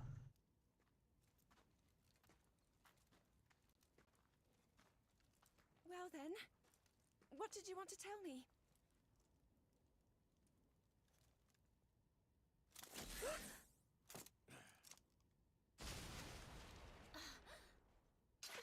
What are you? But notice it's just Koga this time.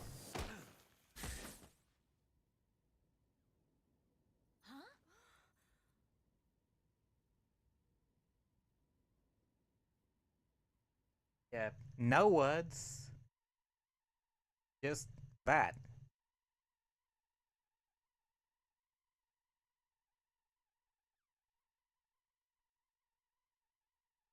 And no Suga, or Sogo, however you pronounce it, by his side.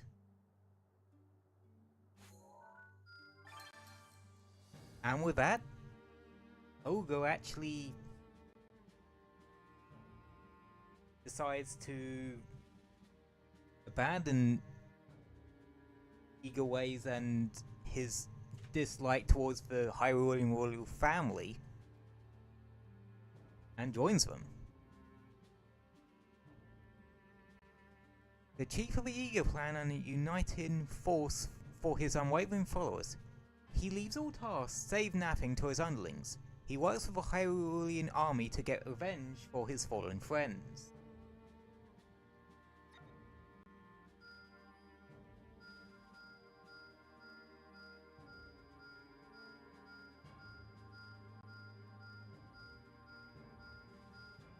Oh, okay, you do get optional ones. For the second, well, a second lot of optional missions for the, what's this?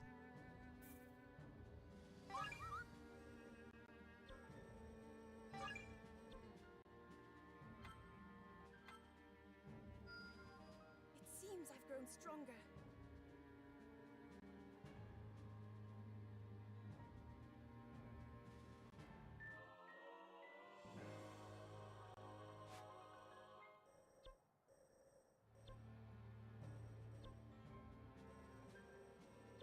But yeah, Kogo's now on our side, and the Yiga clan with it.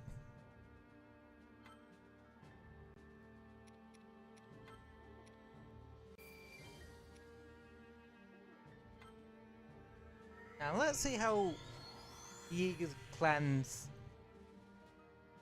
top banana plays. Well, actually, when it looks like Master Kogo's on the verge of throwing a tantrum, turn back stress and power with CR2's Big Glowy Blast. Cause that's his entire gimmick. He has a stress bar.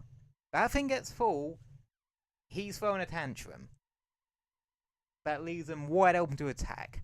But when it's mostly full, you can use Big Glowy Blast, which is Face Laser.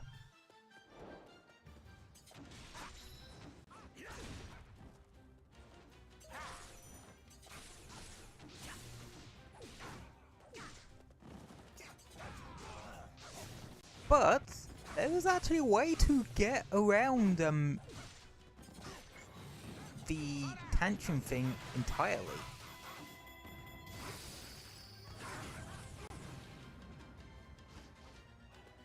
And it's to do that. Yeah, you can. So, with the actual animation for going into for Koga going into a tantrum.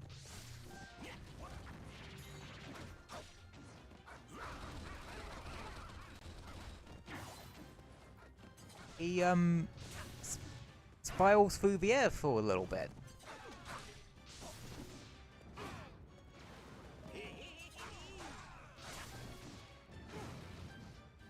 And if you press ZR during that time, before he hits the ground, you can actually just go straight from what would have been like him thrown into a tantrum into a Big Glowy Blast.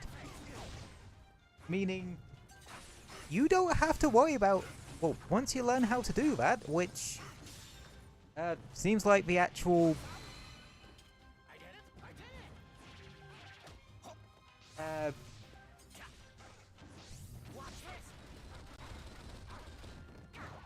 yeah, it seems like the actual timing to actually get that to work is actually pretty lenient.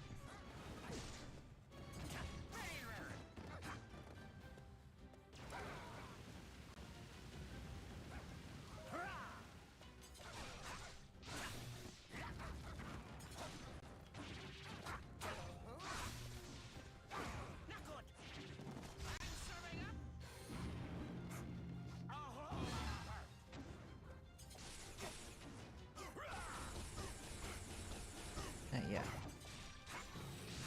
I think the whole being able to go from your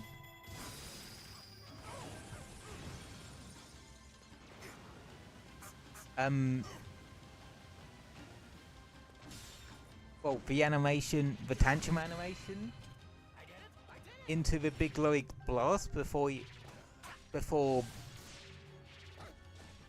actually hit the ground and do the actual your vulnerable parts isn't intended, but hey, it makes Koga's a hell of a lot better to use. I might invest in some time in actually getting a hang of them.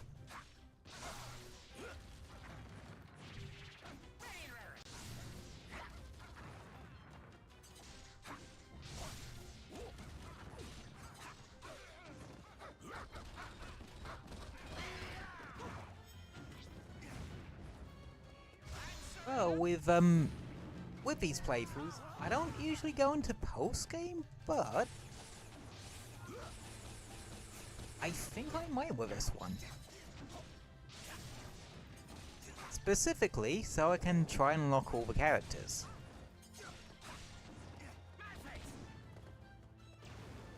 And that's probably would be my end goal for this, whoops. Yeah, that would probably be my end goal for this playthrough. Unlock all the characters.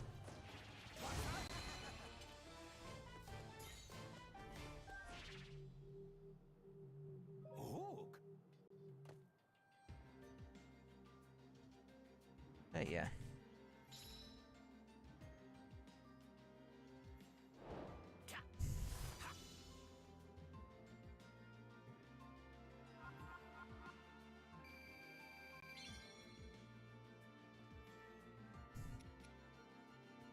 Oh, actually, getting Kelga's level 3 weapons off a gate as well.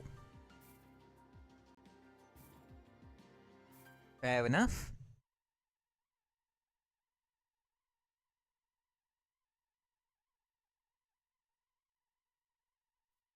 But yeah, Helga's an oddball, but I think if he can get a hang of his playstyle and be able to do the tantrum cancel, that might make your life a bit easier.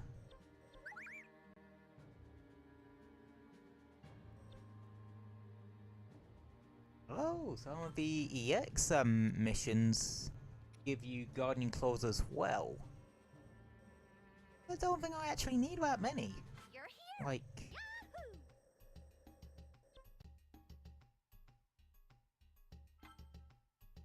Ah! Extraordinary! Okay.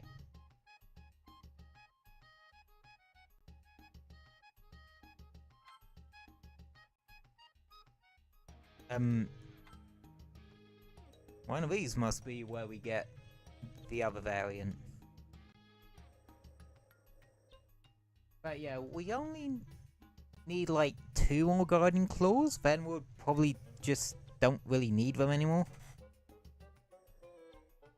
Yeah, it says complete question mark, question mark, question mark, but basically that's saying, yeah, complete the final base game story mission.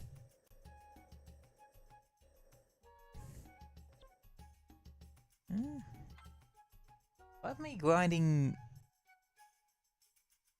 Huh. Actually, we could detour and grab that one, cause we only need one more, like, vicious monster report. Don't be a stranger. I do want to do the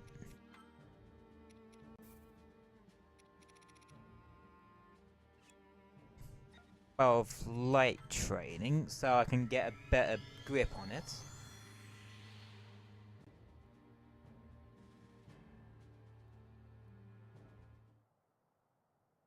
Yeah, I do like how in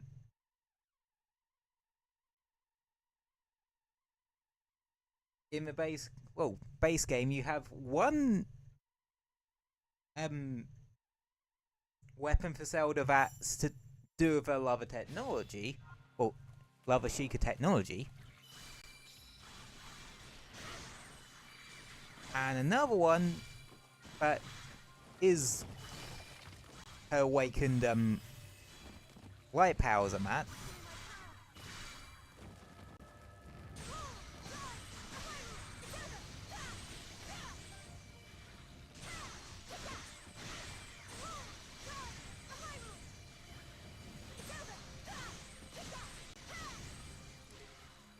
That should help. Not yet.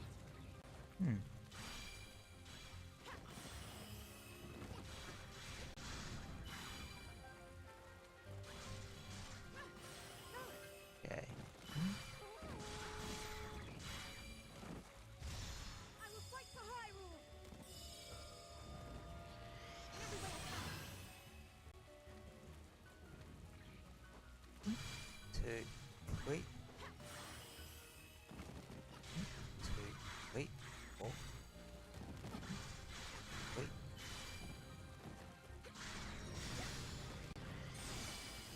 Oh, that one I like.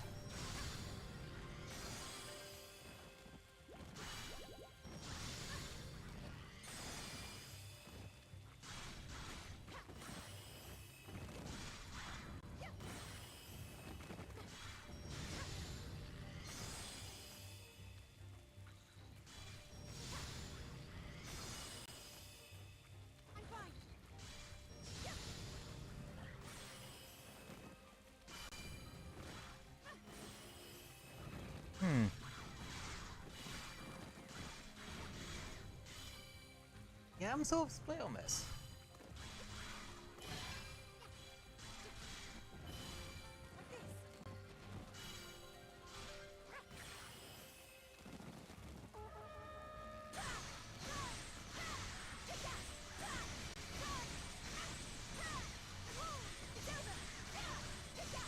Well, this is probably the more powerful state. Just stay in this one.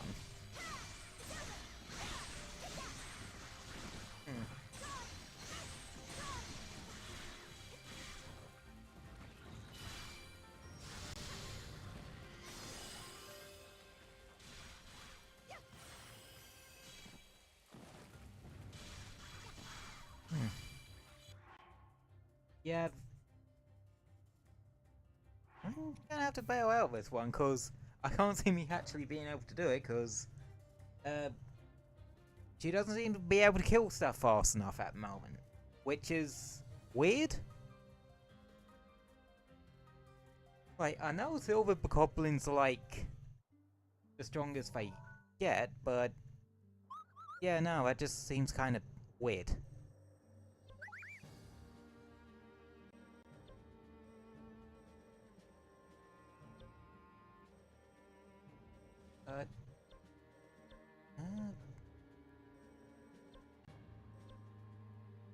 Oh,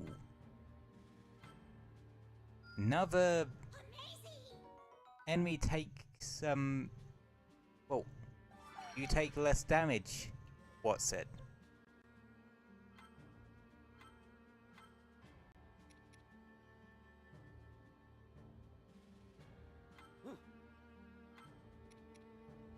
Your prince won't let you down.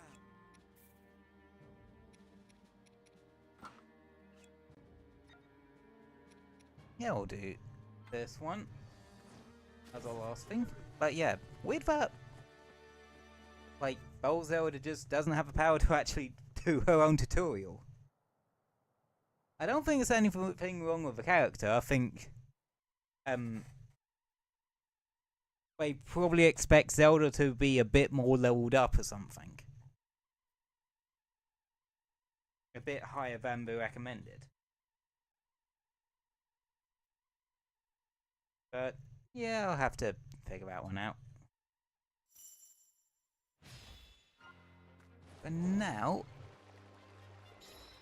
I want to do this last, this vicious monster mission to finish off. Just to give you all an idea what it actually is. It was something that was added in the first DLC.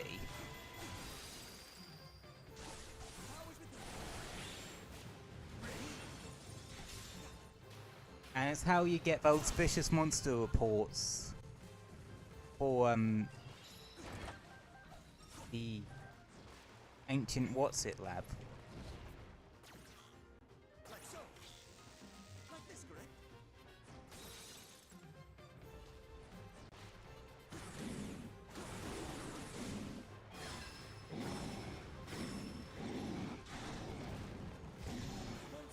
And plus we need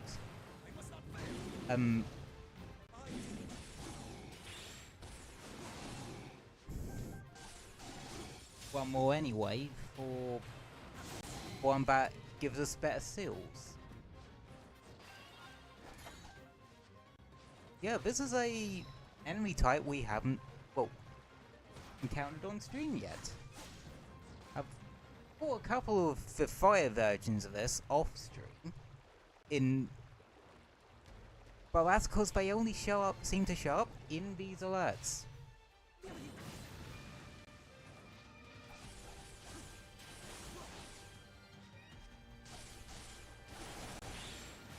Yeah, so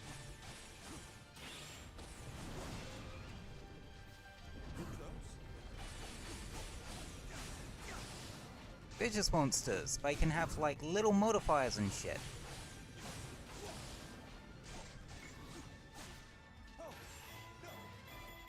That change up certain things, like you can have ones that make the weak point gauge harder to diminish. Well, it's not like they're exactly easy to diminish in the first place.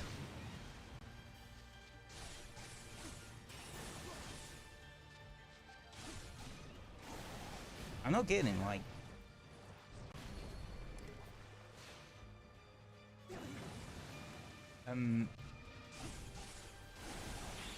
They are actually pretty hard to diminish unless you make use of elemental weaknesses, and they keep summoning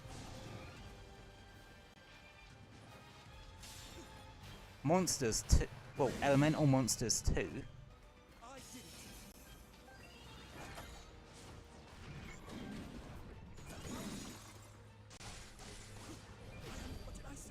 Which can be kind of annoying.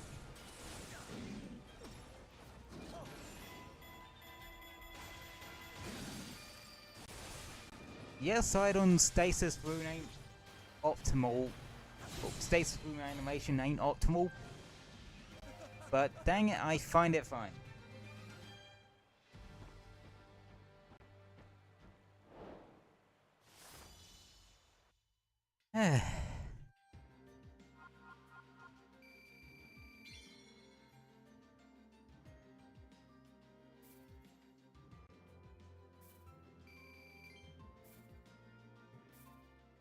There we go.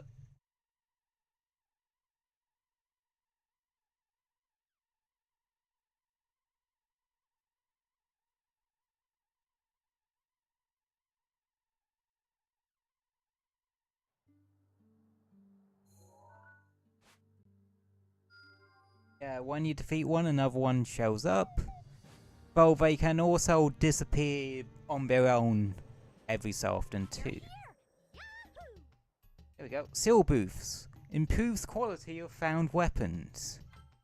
I don't know what that means, but it sounds useful. Good work.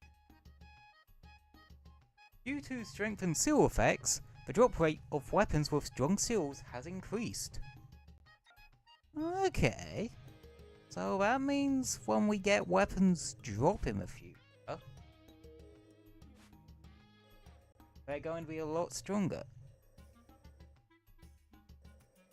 We have cleared so many of these nodes. Oh yeah, there's also ones that allow you to, well, these ones that allow you to increase the level, well, increases the level cap on weapons from like 20 or so to like 50. Don't be a stranger. And it also increases the amount of seal slots you can get access to.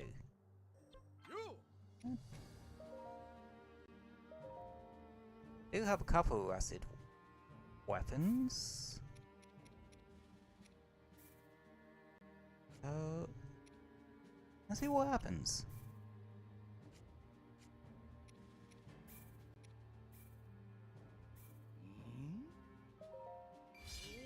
Oh, that's just a knight's broadsword.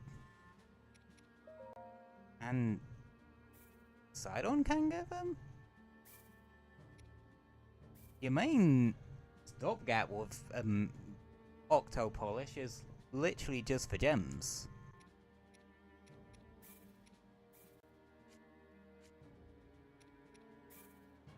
Trophies, you'll have enough common ones to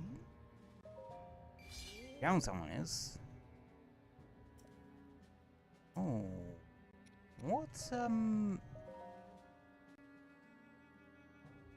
Oh, we are keeping hold of that one. Attack speed. That one is damn useful. But I want a thing sphere with higher attack power to plop it on.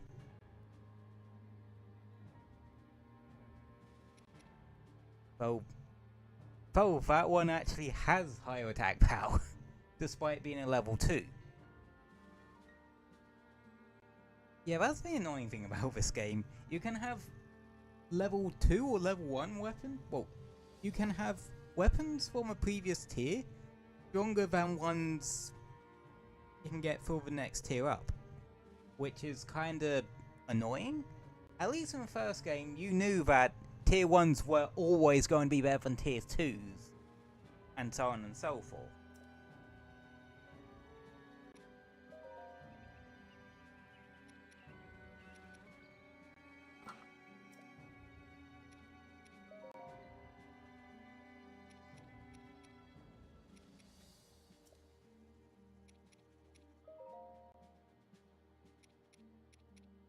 I resell weapons. What that means is that they just sell for a bit more than what they usually do. Which, yeah, it can come in handy. But there are probably better rupee farming levels. Ooh.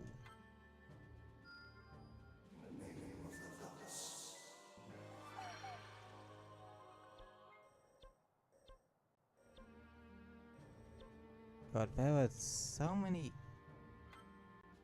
Okay, what's the other ward here?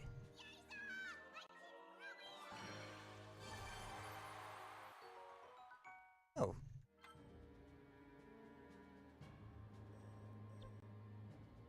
Oh, we just got a shite ton of Korok seeds from that. Nice. Seafood rice balls. Chicory damage. Yeah, food effects sort of stack. So if you... Oh, we have enough for this one.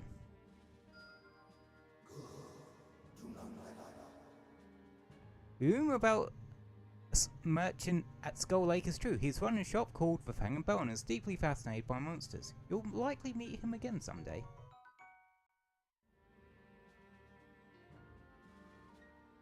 Someone else charming in a cute way, monsters kind of way. Put it to be one step closer to a true bokoblin. So, this is an actual, well, all of the stuff you can, all the costume things you can equip to Link are from Breath of the Wild and Tears of the Kingdom. But this one, if you actually put it on, the goblins do not attack you. Just straight up.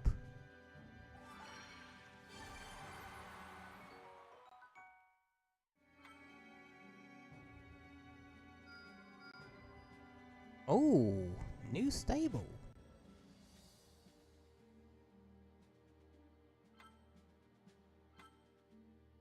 Okay.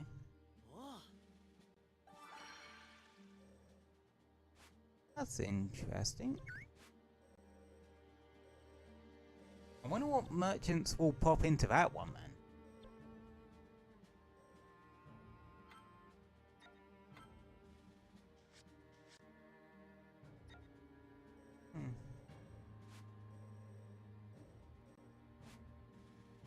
Oh yeah, if you're curious about what the gardening claws you need for this, you can... Oh.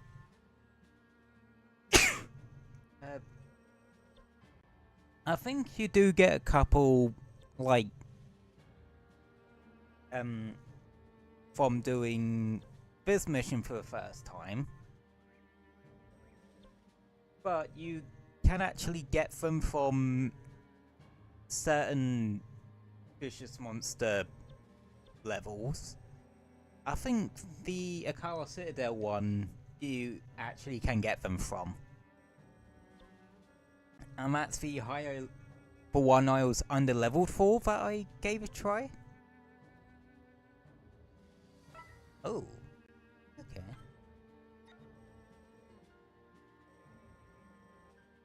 No merchant for those.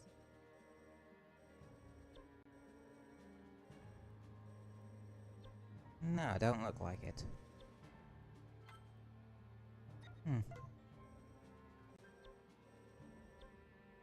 Oh yeah, didn't realize there was a stable hit.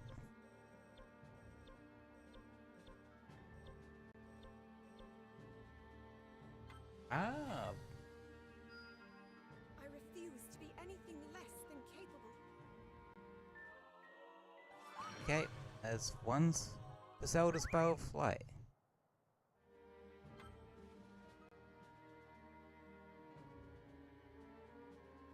As research progresses, Zelda concocts a dish that could increase the army's combat capabilities. Visit outposts across the land in search of ingredients required for her test run. Uh-oh.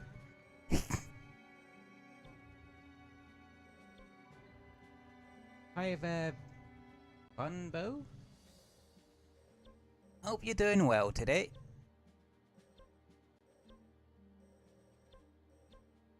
Ooh, very tonic. I just beat the whole game, by the way. Congrats. Amazing! Oh, that's actually a pretty handy one. Or revive once after KO. Huh. I didn't realize, there was a thing for that in this game. Then again, I think with a My Fairy system in the first Hyrule Warriors, yeah, it was hard. I can imagine. Well, I can imagine I'm probably not... Well, I'm trying to... Ah, you're trying to repair the egg. Yeah. Yeah, for those that don't know, the egg's name is called Terrico. We'll probably go into the DLC, story missions next time round, actually. 'Cause... if I remember... Yeah, if I remember after this one, it's... well... you unlock a certain character, and that's sort of... all the characters that are relevant for,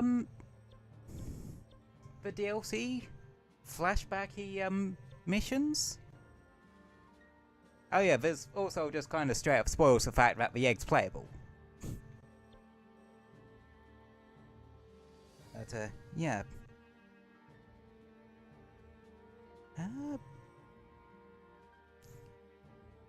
Yeah.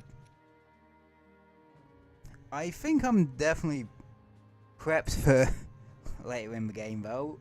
At least with Link. Especially once I get the last upgrade for the flails. That'll bring... I think it'll make it so it brings the base power of them to 65? So that would technically make the ones I have currently on Link 75. And we're not even fully leveled yet.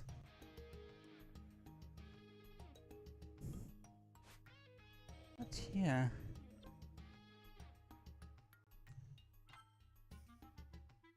And I think I won't have any issues like leveling up the rest of Zelda's ones, because I think all I would really need to do there is obviously the defeat 1000 enemies with Master Circle. The toilet, well, it is a couple-year-old game at this point. The something fight almost killed me, but somehow all my teammate plus me was under 2 hearts, but I got it first try. Damn. And I thought, having side on 2.5, well, 3.5 hearts, and now I'm barely in heal items in the Fort Attaino mission just now, was a bit of a scare. Hey, congrats on actually beating it. I don't remember too much about that fight, but yeah, I can imagine it is a bit of a bugger.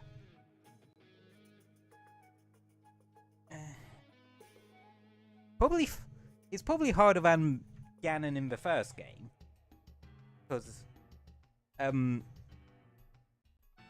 yeah, Ganon in the OG Hyrule Warriors is not all that hard. You just gotta make sure you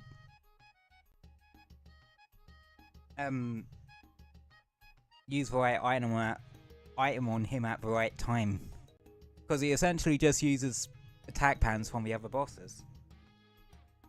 Well, the other giant bosses in that game. But yeah. Okay, I'm gonna put a pin in the game for now. And we'll have a little chat for a bit. There we go. My teammates were Link, Zelda, Master Koga, and Riju. Ooh. I actually found out a tip about Master Koga in a video, which I actually put into practice earlier in the stream. Basically, when his stress meter is filled and he's doing the tumble animation before he gets stuck in the ground and throws a tantrum, if you press R whilst he's still in the air, you can just go into the face laser and not have to worry about getting stuck in the tantrum animation at all. And turns out the timing for it is actually super. Yeah, once you press a lot, actually some of his attacks increase his stress meter as well. Like his C3 and his C4, I think, increases stress meter. So you can use those to do it. C4 is pretty good for area damage. C3 moves you forward. But and it will only increase the stress. Yeah. Yes, the stasis one does.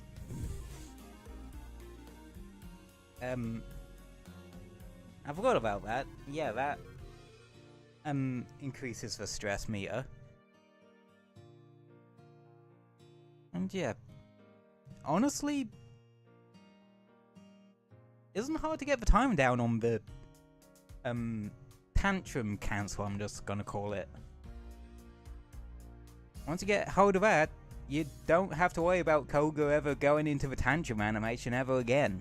You just need to make sure to press the L whilst he's still flailing about in the air. And yeah, neat little trick I found out about via YouTube and such. And yeah, definitely makes me want to invest some time into screwing about with Koga. Which, yeah, you gotta love it when little tips and tricks, unintended by the devs or not, you gotta love it when they lead you to want to figure out a bit more about the character and get to grips with him a bit better. Then again, like, just liking a character for the character is also another way to get people complete on main quest, and yeah.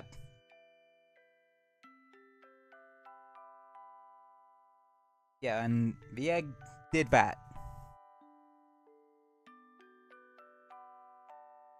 Even though his name's Terrico, I'm still gonna call him the fucking egg. Like, I'm still gonna end up calling him the egg, aren't I? I'm, if not anything but a creature of habit. But yeah. Oh yeah. Have you got plans for a weekend at all? Just to abruptly switch topics for no apparent reason. Because we all know I just randomly do that. Yeah, any of you's got plans for weekends? I myself don't really have any plans. I never do. Then again, I do have family coming round, I think I have family coming round on Sunday. Because it's one of my sister's birthdays today. So, yeah.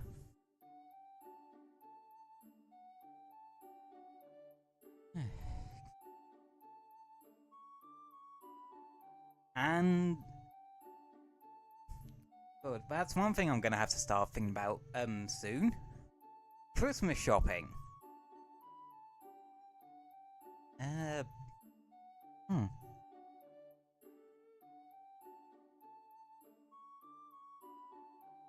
Yeah, it's worth starting to have a thing about Christmas shopping. Because what? December quite literally starts on Monday.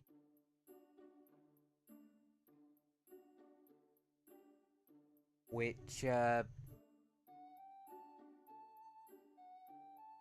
Monday? Is Monday December?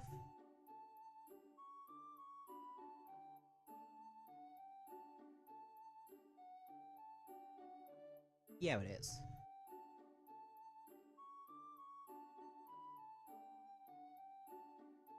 Okay.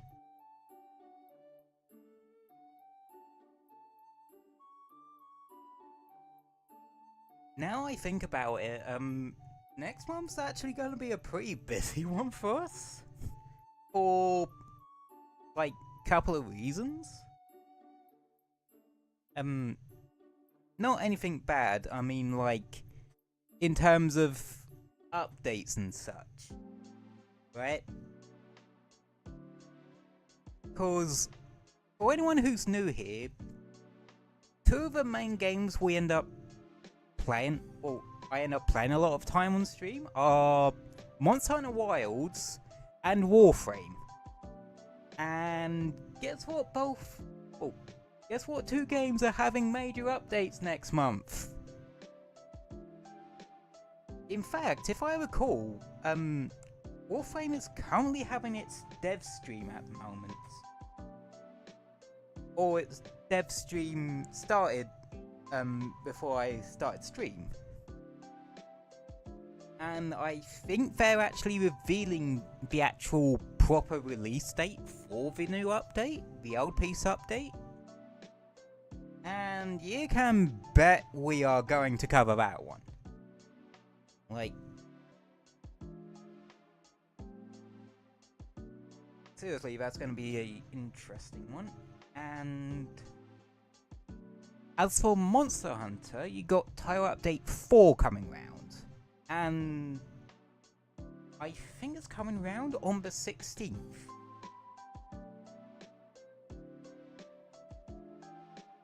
Which is actually kind of convenient timing, cause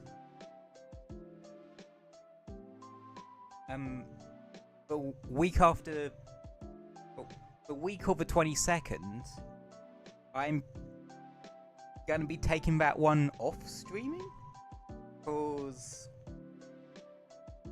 I usually take the week that Christmas falls in. I usually don't stream that week at all.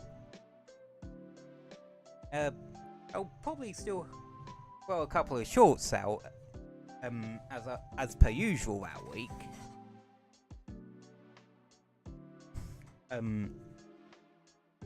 I'll still do that, but I just probably won't be streaming that particular week. Yeah. Anyway.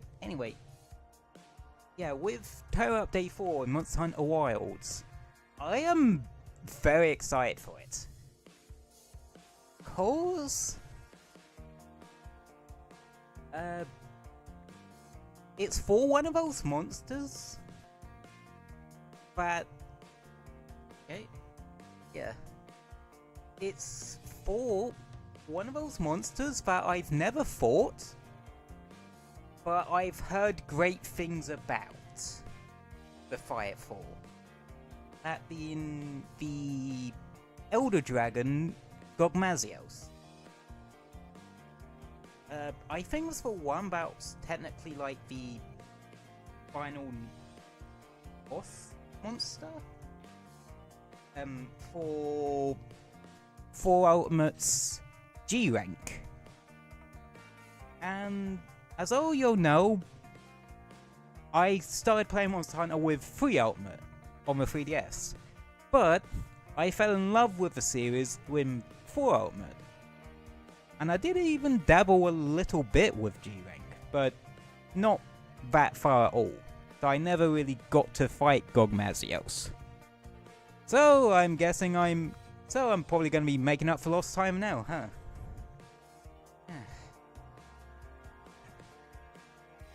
But yeah, I'm very curious to see how that one's going to go.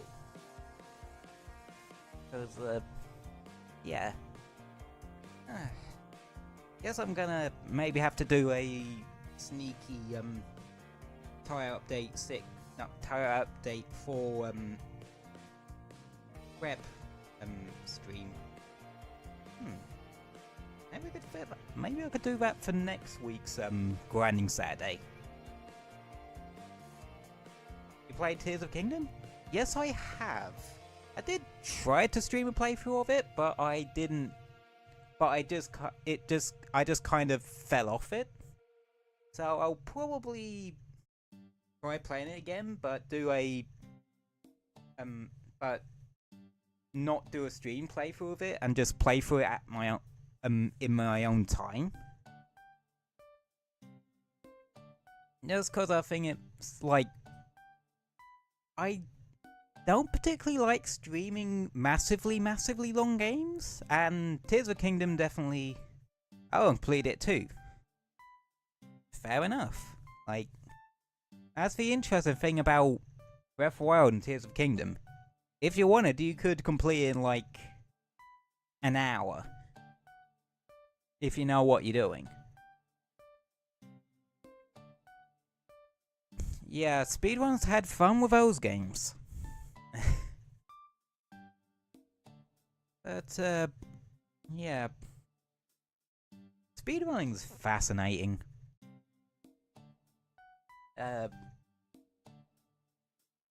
What? It's basically finding, well, using everything at your disposal in a game to try and complete it as fast as possible. Oh, in regards to the category. Either through intended means, unintended means, or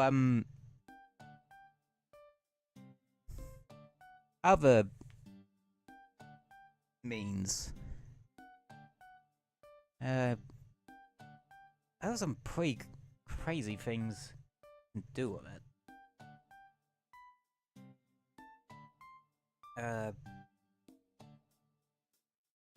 Now, some parts of speedrunning that really impress me are where they essentially have to go out of bounds and try to find the specific spot where they need to click back in bounds with having little or no visual indication of where to actually go.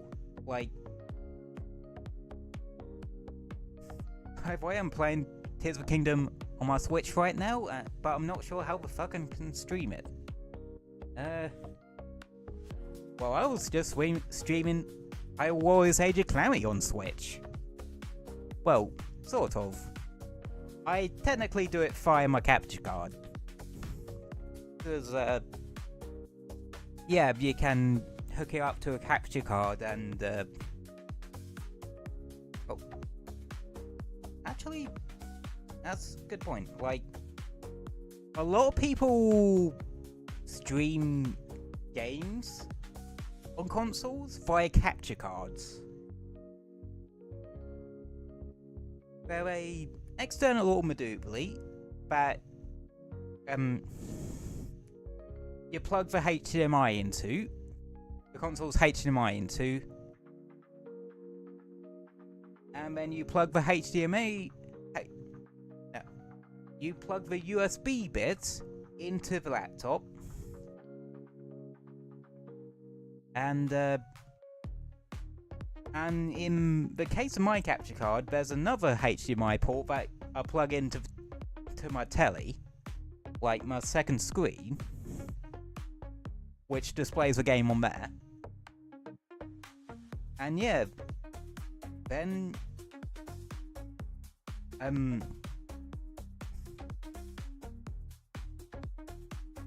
I go into the streaming software, in my case Prism Live Studio, find the particular source, and hook it up from there. Yeah, it's kind of that's one thing I've learned in the couple of years I have been streaming. It's a bit more of an involved process to actually set everything up than you think. Like, and again, streaming in general ain't easy as you think. Like, because you have to make sure you have the right gear for it. Yeah, but I don't have a capture card, so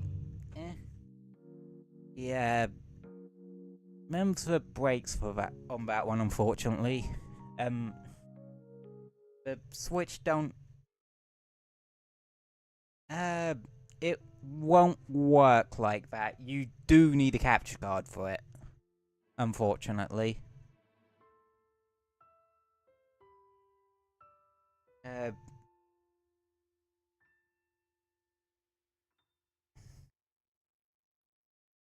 That's just the unfortunate truth of it. There's no way to stream games on Switch without a capture card. At least to my knowledge. Granted, ironically, I'm never been the greatest with tech. Yeah, I know, this coming from a guy literally called Cyberphnx. But, hey-ho. I'm good with video games, not good with technology. There's a bit of a difference, I guess. But yeah, I don't know if like PlayStation 5 or Xbox Series whatever has like a inbuilt streaming what's-it. Again, I'm probably not the person to ask about when it comes to doing it via anything other than a capture card. But, yeah, a bit complicated.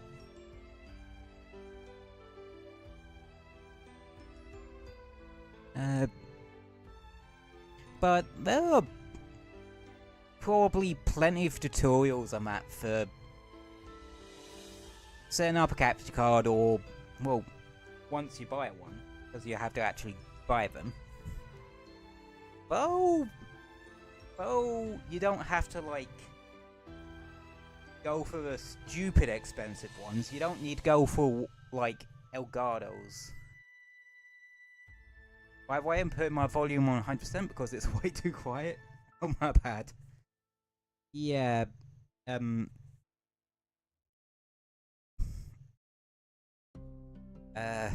about that.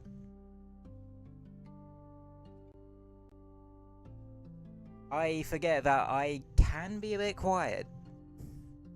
Well, I can never tell if it's me or just, I have a sentence down way too quiet. Or it could be you have a sentence down way too quiet. You never know.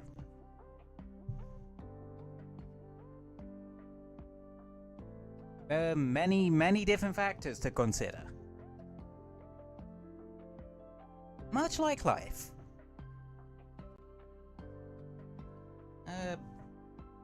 Yeah, I'm gonna show the schedule before I go full fortune cookie mode again. Because, yeah, those of you who have been around for a little while know that I can suddenly go into words of wisdom mode. And to this day, I've never figured out why the hell I do this. Like,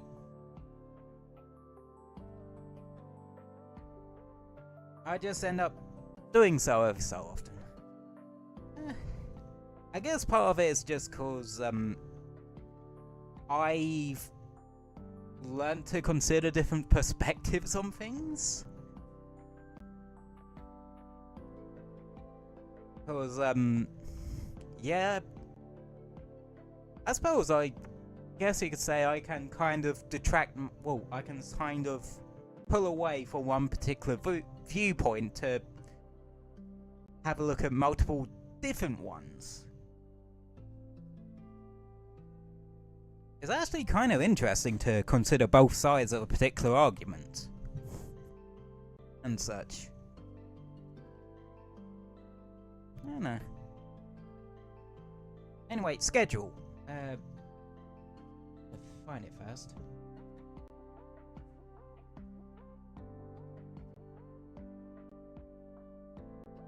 There we go. Last schedule for November.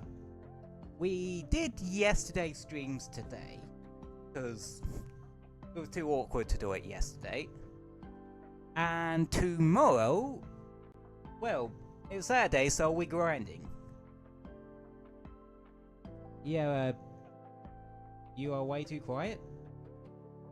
Yeah, fair enough. I'm not one of those people that raises their voices particularly high. But I do notice sometimes that when I'm collecting clips from VODs,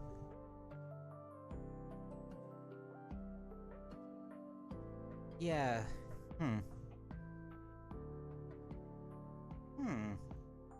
okay, so let me try something.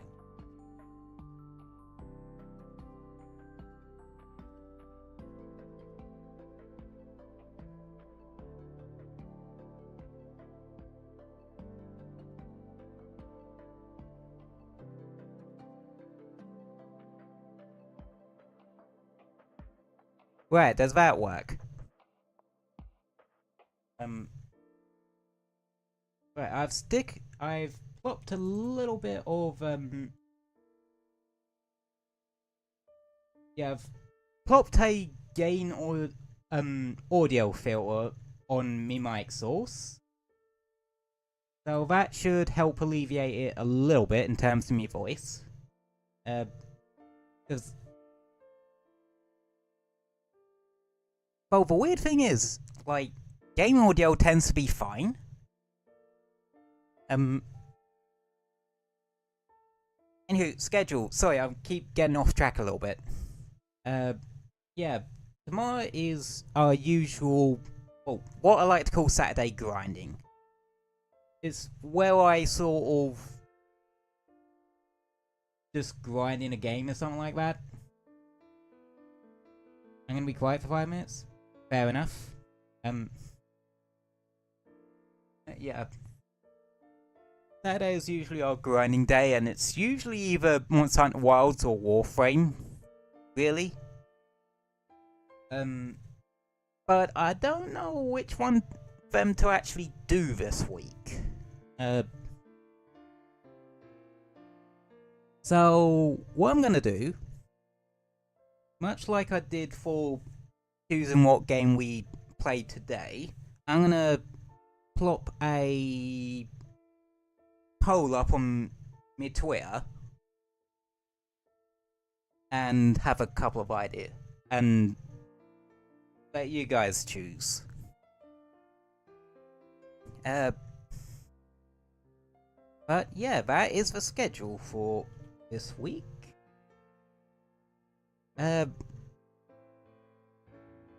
Actually, that's kind of made me have a bit of a think. Like,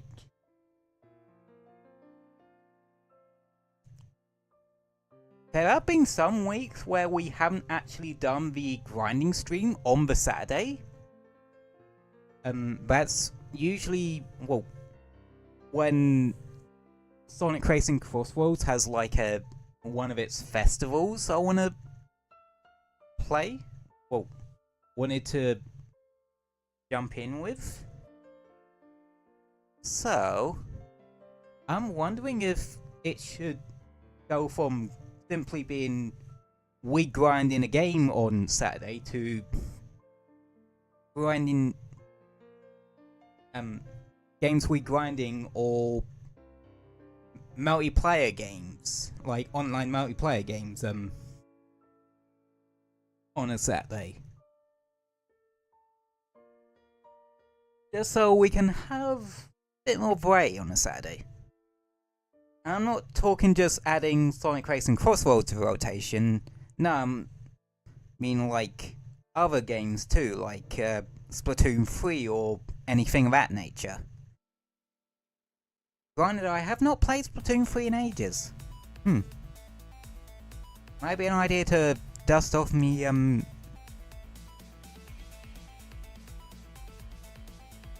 Joy-Cons for that one and have a little bit screw around. But yeah, like I said, I'll plop a poll up for what to play tomorrow out of our two usual grinding choices. Well, I think we did do Warframe last week, but at the same time, like I said, I kind of want to do Monster Hunter. Oh, a Monster Hunter Wilds grinding stream next week. I'll still plop the poll up, and maybe just add a third option of just a multiplayer game, something. Actually, if I do decide to actually have multiplayer games on a Saturday as well as a sort of, like I said, could actually maybe add Super Mario Maker 2 back into the rotation. I do remember enjoying streaming online co-op on that quite a bit. Just because it's something chill that we can just kind of do. But yeah. Crap, it's been 3 hours already. Yeah, I usually try to... Oh, nowadays I usually try to go for about 3 hours-ish. Basically up to about... 10:30 PM UK time, because I live in the UK.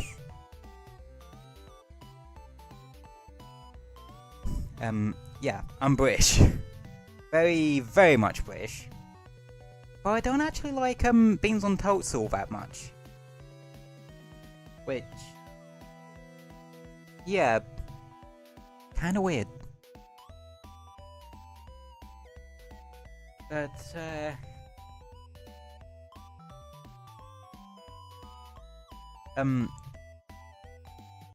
yeah. Anywho, I bet you all got plans for this Friday, so I won't keep you from them any longer. Cause I'm thinking of wrapping up, stream now. Cause, like I said, it's been 3 hours. I used to remember a time where I could barely do 2 hours. 2-hour long streams, but now look at me.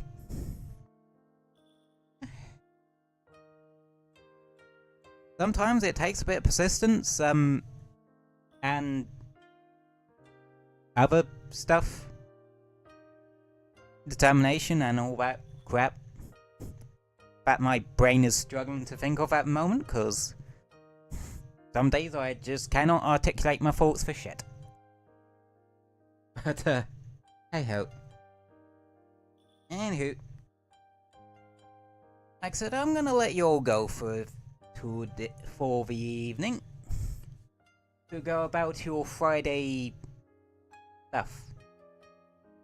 So, as always, thank you all for popping in and hanging out for a bit. If I can't articulate my words, I might as well try to articulate my words properly. Hang on, I just said words twice. Shit. Yeah. Thank you all for popping in and hanging out for a bit. Very, very much appreciate it. And I hope you all stay safe and have a wonderful, wonderful rest of your day. And I will see you tomorrow for grinding stream of a game that will be chosen by poll on Twitter.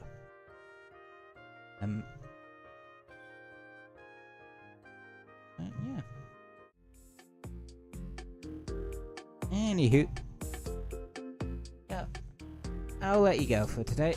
So have a wonderful rest of your Friday, everybody, and I will hopefully sees you all tomorrow. Good night, everybody. Hope you have a wonderful rest of your day. Good night.